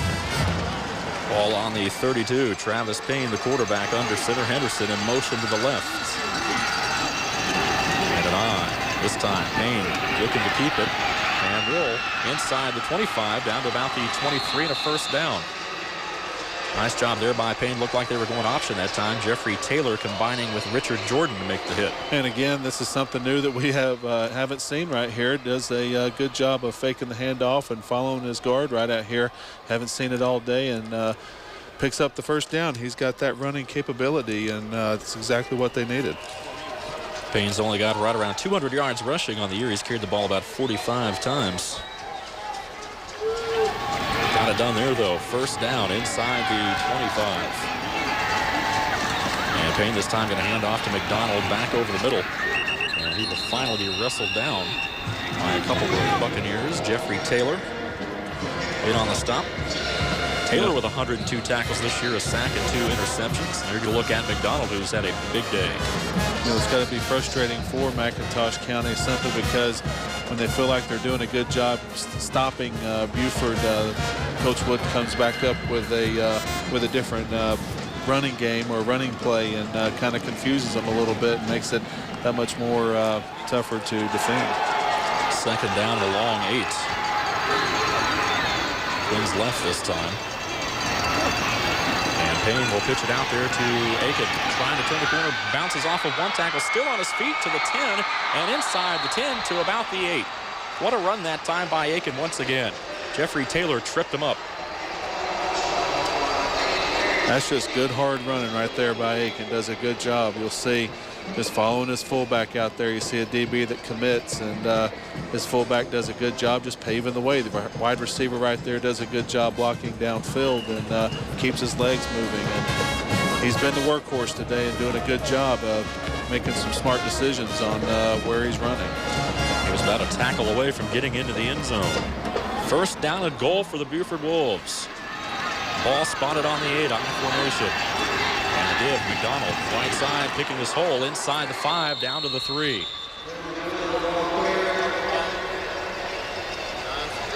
McDonald trying to get in the end zone once again as Taylor and Armstrong combined for the hit. He's already got 2 touchdowns today. Dave, we thought that the momentum had turned a little bit towards McIntosh's side, and it looked like Buford had a chance to talk with Coach Wood, had a chance to talk to his offense to kind of straighten them out a little bit.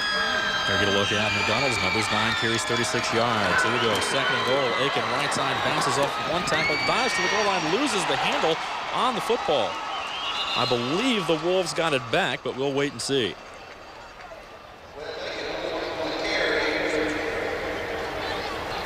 McIntosh saying they've got it. Buford saying they have it, but I believe it's going to be the Buccaneers football. Still no official indication, but yes, now it will. It will be McIntosh's football. That's a big play there. Buford looking to put this football game away, basically. And a big play there at the end of that one. Again, your great backs try to make something happen. It looks like he just got stopped right there, and he's just trying to make a play, and he fumbles before he hits the ground. But I tell you, Dave, if you're going to fumble, the 1-yard line is not a bad place to fumble because that puts McIntosh 99 yards away from a touchdown. And they're going to look at turnovers. 0 at halftime, but Buford all of a sudden with 2 turnovers here in the second half. McIntosh trying to capitalize. As you can see, Daniel Gilbert will work out of his own end zone. Coach Bradley Warren looking on. Wing T this time. Handoff. Austin straight up the middle. Breaks out of there. Punches out of the hole. And gets up to about the 7. Jamie Stewart making another tackle. Let's check out that block that was able to spring Austin that time. See right here, the left guard and left tackle do a good job getting movement up there, and it allows Jermaine just to follow him downfield, gives him a little bit more breathing room. Clock continues to roll, though. 9:15 to play in the ball game. The winner, of course, advancing on to play tomorrow's winner between Commerce and Lincoln County. Second down. This time, Gilbert on the keeper. Up to about the 12, and is going to be awfully close to a first down. Sean Strickland making the stop. If Buford hangs on to this football game, it'll be a rematch next week either way. Let's take a look at that last one. Good fake in there. Just see him running, trying to get that first down. Does a good job. Looks like going to pick up the first down and keep the chains moving, but more importantly, he got out of bounds to stop the clock, and that those seconds are getting precious now. So Gilbert indeed picks up the first down. McIntosh moves the chains still from their own 12. Quick handoff this time, not a lot of room there. Austin's number called once again. Elliot Brayboy with the stop. As we mentioned, if Buford can hang on and win this football game, it'll be a rematch next week for the state championship because they've already played Commerce once this year and Lincoln County. They defeated Lincoln County earlier in the season, but once again, another heartbreaking loss the final week of the regular season to rival Commerce. Look at that helmet right there. Boy, he's been making some hits today. Those are the kind of helmets you like to see on the on the line of scrimmage, doing a good job, butting heads with them, getting down low, and causing a lot of problems in there. Second down and 9 for the Bucks. Costly, Boston left side. Nice job, though, by the Buford defense. They were all over that with Ryan Carbine and Sean Strickland with the hit.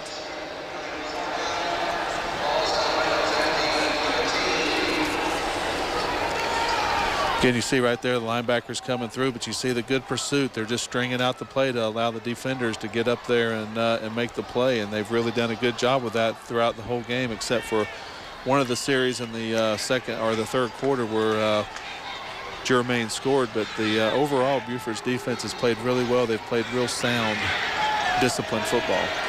Sean Strickland, number 6, a sophomore cornerback for the Wolves. Brown in motion this time. Quick give. No, Gilbert going to keep it, looking to throw long. He's got a man there. Oh, overthrows his target. That was Ladarius Lewis.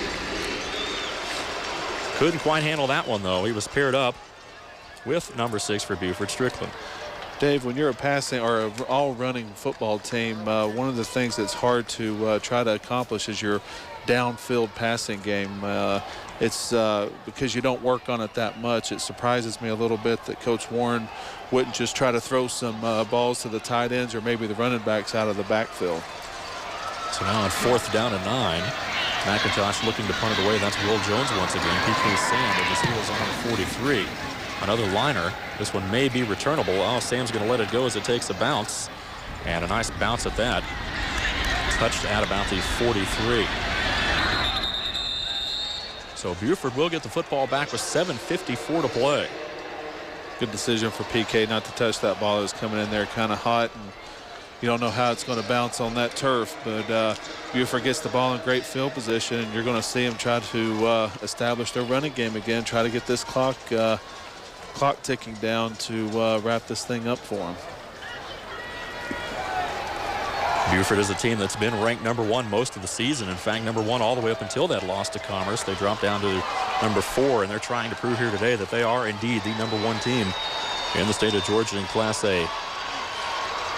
Brayboy in motion, now set, and the give. Aiken is hit, runs into a wall, dives forward, may have got a yard on a nice second effort there, but that's all. It'll bring up 2nd down and 9. McIntosh's defense played the counter play right there real well. Right guard and right tackle for Buford comes pulling out there, but the defensive lineman, instead of getting a lot of penetration, just kind of played down the line, and that big old boy right there, it'd be hard to move wherever he was lined up on the field.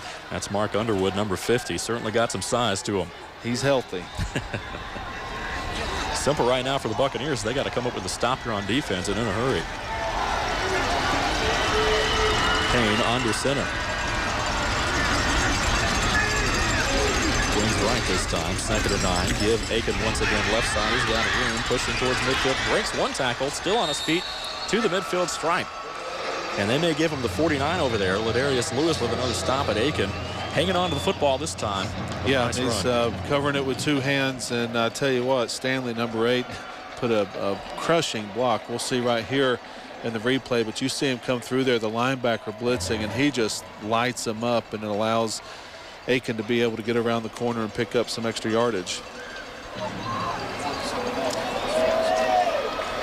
It will be third down, though. Third and about 2.5. Twins to the short side of the field. I formation once again. Long count by Payne. And it's a sweep once again. Aiken trying to get the first down. He's got it. Moore still on his feet. 40, 35, and down to the McIntosh 33-yard line. Jeffrey Taylor brought him down, but not before another first down by Aiken. Good second effort right there by Aiken, getting the extra yardage after the first down. You'll see right here, offensive line does a good job pushing him off the ball. Fullback again, good block. Just a good job picking his holes out. And you see the offensive lineman, big number 76, downfield blocking. You always love to see that because 9 times out of 10, you're going to win over a defensive back. There's the numbers on Aiken today. 26 carries, 144 yards, and a TD. Pretty impressive. Good day's work for him. So first and 10 from the 33. And they give us to McDonald. He's got plenty of room over there. Delivers a crushing hit on Richard Jordan, who was limping right before that play started. And that's certainly not going to help his cause right there as you get a look at Jordan still down on the turf. Now, it looked like Jordan got hurt the play before. Looks like he got rolled up on his ankle and kind of limping around. And it's hard to get any meat underneath you to try to make a tackle over Aiken right there. But I was going to make a comment earlier with big Scranton going down and blocking downfield. That kind of shows you the intensity level of this Buford team, doing a good job just laying it out on the line because they know what's ahead of them next week. He will be replaced in the lineup by Brandon Anderson, a freshman. So don't be surprised if Buford might try to pick on him over there on that corner. Right now, though, all Buford needs to do is just run the football and run time off the clock. Down to about the 6-minute mark here in the fourth quarter. Wolves trying to improve to 13-1 and trying to advance to the state championship. Second down and 2. McDonald left side spins inside the 25. I believe is going to be just a little bit short though of that first down. Daniel Colson, the sophomore, with a tackle. Gives them about a yard to go on third down. I wouldn't be surprised to see number 22 McDonald get the ball right here. He's done a good job running up the middle, lowering his head and keeping his feet moving. And like you said, needs about a yard and a half to pick it up to keep that clock moving. We're going to look at a great shot right down the line. Twins to the right. And the give is to McDonald, who has the first down and more, diving to the 20. A lot of blocking in there. Some big holes for McDonald on this series.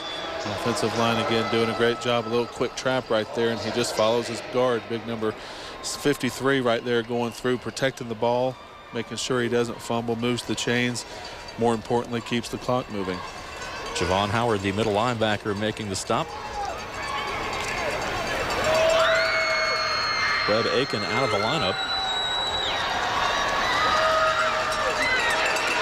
Give this to Aiken, who actually stayed in there over the left side. He got a couple of yards. Looks like McDonald's having a lot of fun. He just went out there, lead block for Aiken, and just put another crushing block on number 40 out there. The fullbacks and the other running backs, the blocking backs, are doing a great job of getting on their man and opening up those holes. So you can tell that Coach Wood stresses that because you don't see it every Friday night, but their blocking backs are doing a tremendous job tonight, helping out Aiken find his holes. Second down and 7.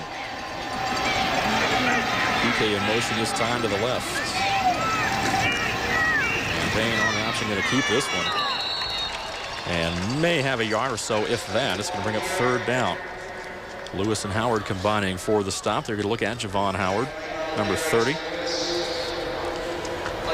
Howard with a 3.0 GPA. Buford just wants to be careful right here. Don't make any foolish plays. Looks like they'll probably end up trying to run the ball unless they want to put PK out there on the freshman, number 40. Brandon Anderson to see if they might be able to catch him falling asleep and maybe get the score. This time they're going to split Aiken out there to the left, but a timeout called by Payne. And Buford will talk this thing over. 3 minutes and 29 seconds remaining in the ball game. Buford up 19-6 over McIntosh County Academy. As you get a look at Coach Dexter Wood in his 6th season as head coach. Of course, last year Buford ended their playoff run in the 2nd round against Washington Wilkes, and this year they were on a mission to get back to this point and to eventually get to the state championship and prove that they were indeed the #1 team in the state. Well, one of the things I'm impressed about Coach Wood is he's very businesslike. He's very down to earth. He tells his kids exactly what he wants and what he expects of them. Let's go ahead and take a look at the other games on tap for today and tomorrow. Charlton County and Americus coming up next, following this ball game a little bit later on. And then, of course, the AAA game, Jackson and Fitzgerald going at it. Of course, a little bit later on this evening, Shaw Raiders and Cairo Syrup Makers going at it. And the Starsville Panthers and Harrison Hoyas will cap off tonight's action. Great ball games taking place today. And then, of course, tomorrow we do it all over again.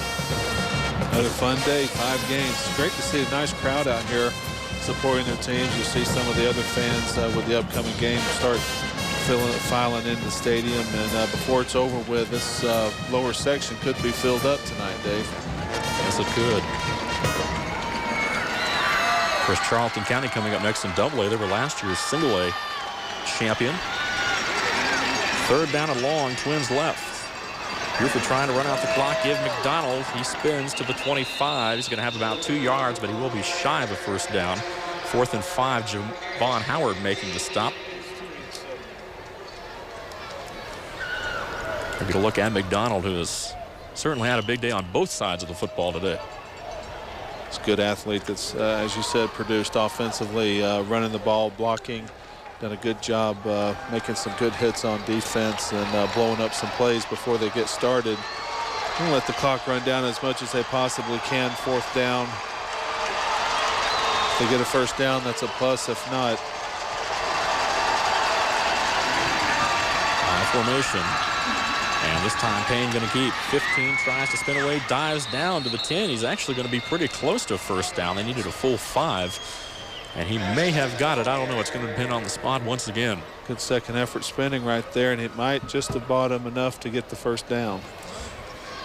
We haven't talked about Travis Payne's running ability that much today, although he has had a couple of big runs. And if he picks up the 1st here, add that to the list. He has certainly been dangerous through the air this year. He's thrown for well over 1,200 yards on the season, 11 touchdowns. Well, it brings another dimension to your offense when you know, you have Aiken and McDonald really being the workhorses, but you've got Payne coming through there with the ability to run and kind of mix it up. Gets the 1st down, and you know, that pretty much wraps it up to being. Let's take a look at it one more time. Payne on the keeper. Just see him lowering his head right there. Does a good job spinning and just reaching out as far as he can to hopefully pick it up, and does a real good job second effort-wise. PK with a good block up there in the corner. Travis Payne with a 4.0 GPA, and he is headed to West Point. The Army.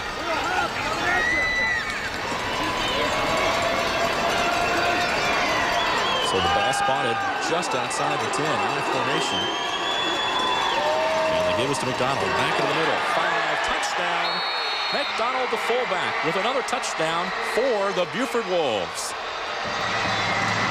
Nice cutback play by McDonald, just following his blockers, then cutting back once he gets through the line of scrimmage. McIntosh over pursues a little bit too much and allows him to be able to go in there pretty much untouched.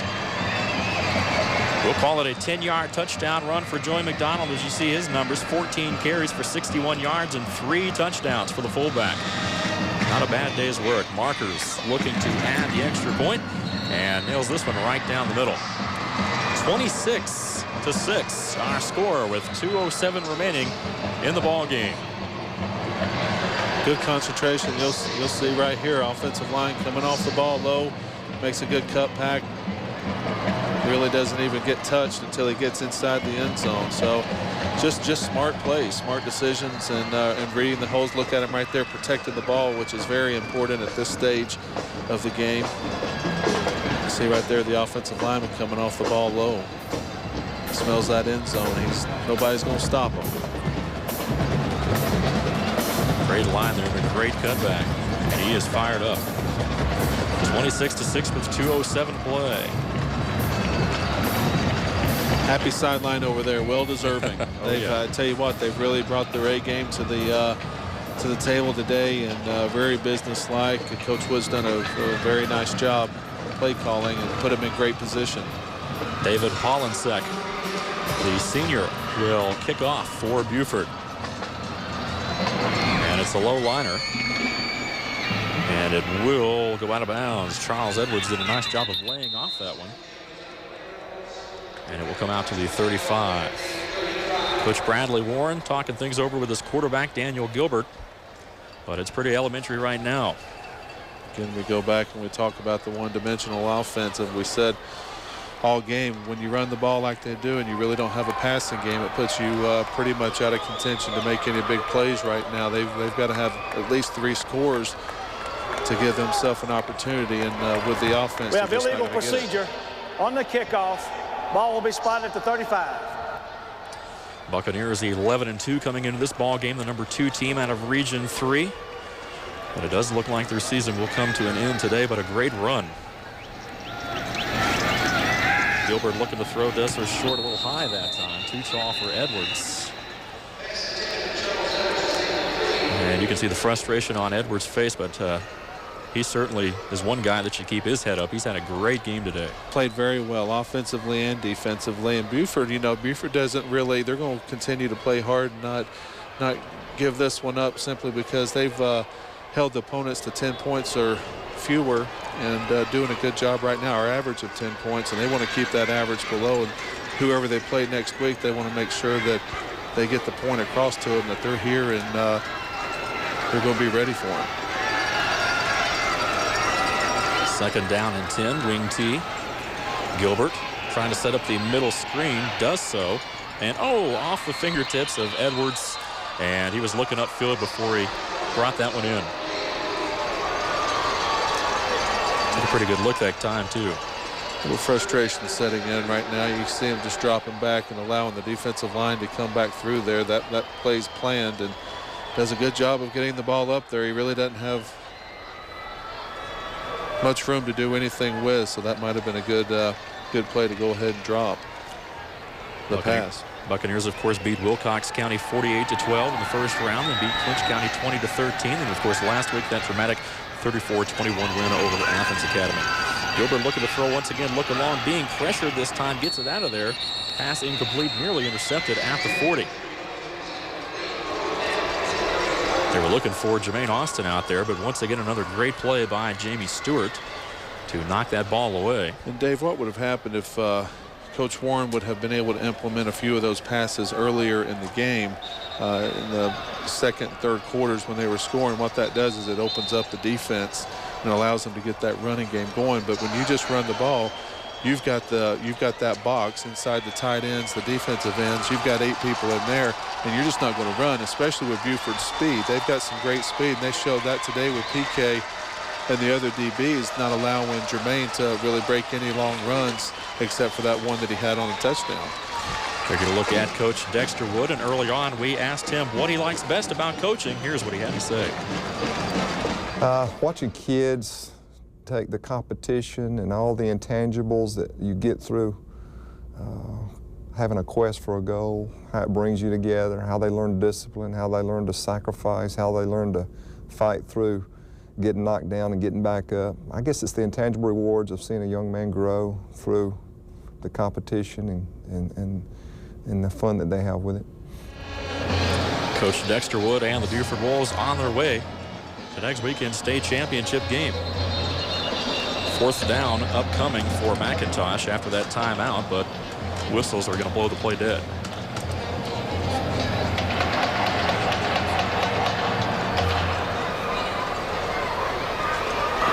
We have a dead ball, illegal procedure on the offense, still 4th down.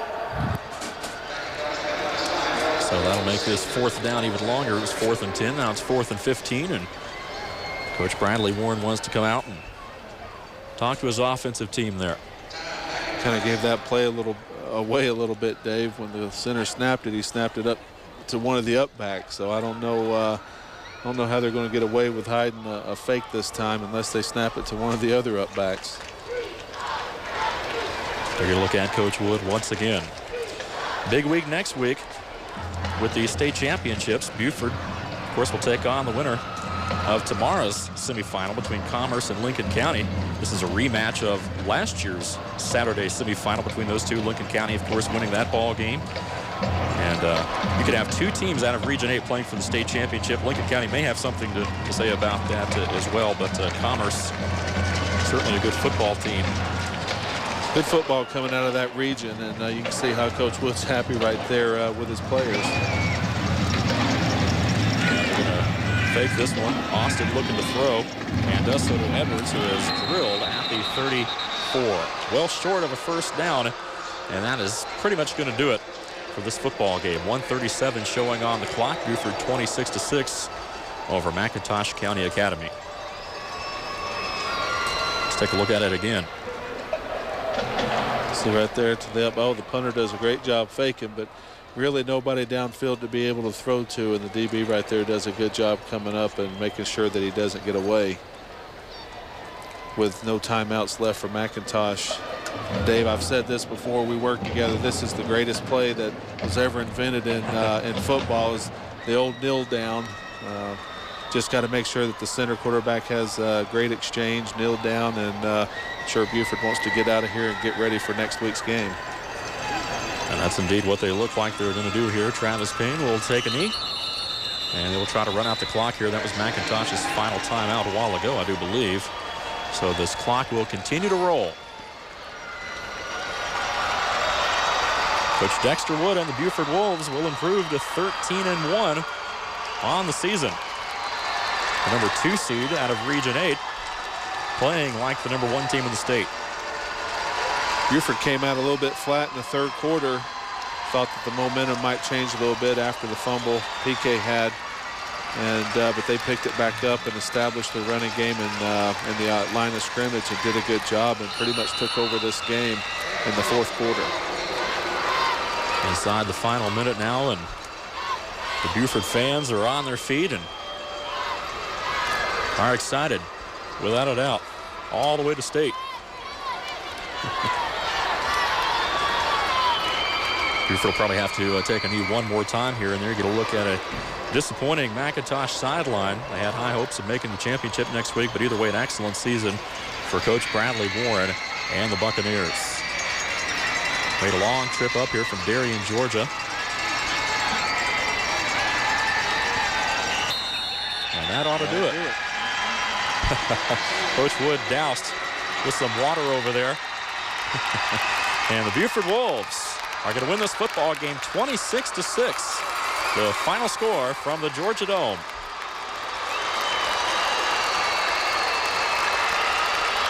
The first of 2 GHSA single-A semifinal football matchups. And of course tomorrow we will know who Buford will play in the state championship when Commerce and Lincoln County get together for the second time in the state finals in as many years. Coach Wood's got to be extremely happy with the way his team played, and especially coming back in the fourth quarter after they kind of lost a little bit of momentum. I think we actually have a replay of the bucket coming over there. Mini buckets. Some bottles there, I guess. Mini buckets. That's got to be very exciting for those players and the coach as well. And Coach Wood did a tremendous job, and also Coach Warren did a tremendous job getting them ready for the game. But it just looked like the intensity level at the very beginning, Buford had it, and they established the line of scrimmage and did the things that they had to do and went up 19-0 on them, on McIntosh, and pretty much set the tone for the rest of the game. Coach Wood and the Buford Wolves, at least we are indoors here, so that water didn't get too chilly, I guess. It's certainly cold outside right now. Well, this will be the matchup right here. Single A, the Buford Wolves have already locked up one of 2 semifinal spots. And then, of course, tomorrow's game, the Commerce Tigers and the Lincoln County Red Devils. We're going to take a timeout and return to the Georgia Dome right after this as the celebration continues for the Buford Wolves.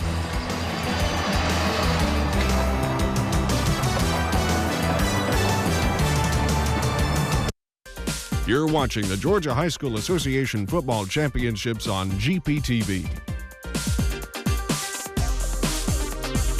The Buford Wolves victorious 26-6 over McIntosh County Academy. The Buccaneers from Darien, Georgia. The celebration continues here for the Wolves as we get ready for the AA contest coming up here momentarily.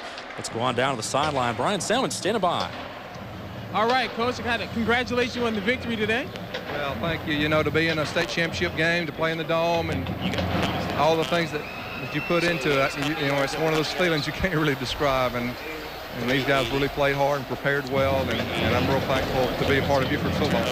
I can understand that. Now, Coach, you guys are generally a passing team. You guys got a lot of run today. Is that something that kind of shocked you? Well, I thought we were pretty wide open in the first half. In the second half, I probably got a little conservative, trying to run out the clock and doing some things there. But, you know, McIntosh stepped it up there the second half and scored that first touchdown, and I kind of really turned it over to our defense and running game. I'm an old percentage football coach, but we still like to think we can throw it when we have to, but they took away some of that today. Okay. Now, I have to say that your defense did come up huge today. You guys held their runner in check. Was that something that was a big focus coming into the game today? Well, absolutely. That was the first key to the game. You know, he's rushed for over 2,300 yards, and if he had a track meet today, I knew we wouldn't have a chance to win. So absolutely the first key was the ability of our defense to keep him from, you know, getting too many yards, and I thought we did that. Okay. I know you don't want to look forward too much to next week, but what are you going to tell your team when you get into the locker room? Hey, guys, we get to play in the state championship game, and it'll sure be fun in here in the morning. You know, 9 o'clock this morning wasn't too fun. I didn't know how it was going to go, but 9 o'clock tomorrow, that's going to be real fun to watch those other guys do it. One other thing, the championship game is going to be a rematch because you played both teams. Is there something that you might change from the last meeting that you had with the two squads, depending on who you play? Well, I think obviously there will be new little things you'll have to do. I think all three of those teams have improved since we last played each other, and everybody's playing their best, and that's what you want here in the final week of the season. And, you know, we're glad to be there, and we'll have a plan, and it'll come down to blocking and tackling and who plays the best that night, because they're two quality teams. Okay. Thanks for your time, Coach. Congratulations. Thank y'all so much. All right, we're going to go back upstairs. There you go, Buford High School with the win. Back to you guys. Well, thanks, Brian. They're going to look at the final numbers, John, and a little bit lopsided, I guess, in the favor of Buford, respectively. They really turned it on today. Well, you look at the first down, 17, and when you see the 17 first downs, you see clock management and staying on the field. 292 yards passing, and that's what they really wanted to do. They wanted to come out and control the line of scrimmage, and they did that. They did have the 2 turnovers, but it ended up not hurting them. They go away with the win, 26-6, and I know they're going to be looking forward to in the morning, as Coach Wood just said, seeing who they're going to play in a rematch for the state championship. So pretty much an overall dominating performance, except for a couple of times in the third quarter by Buford. Well, there you have it. Look at it. Buford Wolves right there winning today, and of course tomorrow, like Coach Wood mentioned, Commerce and Lincoln County going at it, and of course it'll be a rematch either way for Buford, whoever wins, because they did play Commerce and Lincoln County. They lost to Commerce 18-14, and then of course they beat Lincoln County during the regular season. That's it for single A action. Again, double A action coming up at the top of the hour. Thanks for watching. I'm Dave Garner, along with John Davis, saying so long from the Georgia Dome in Atlanta.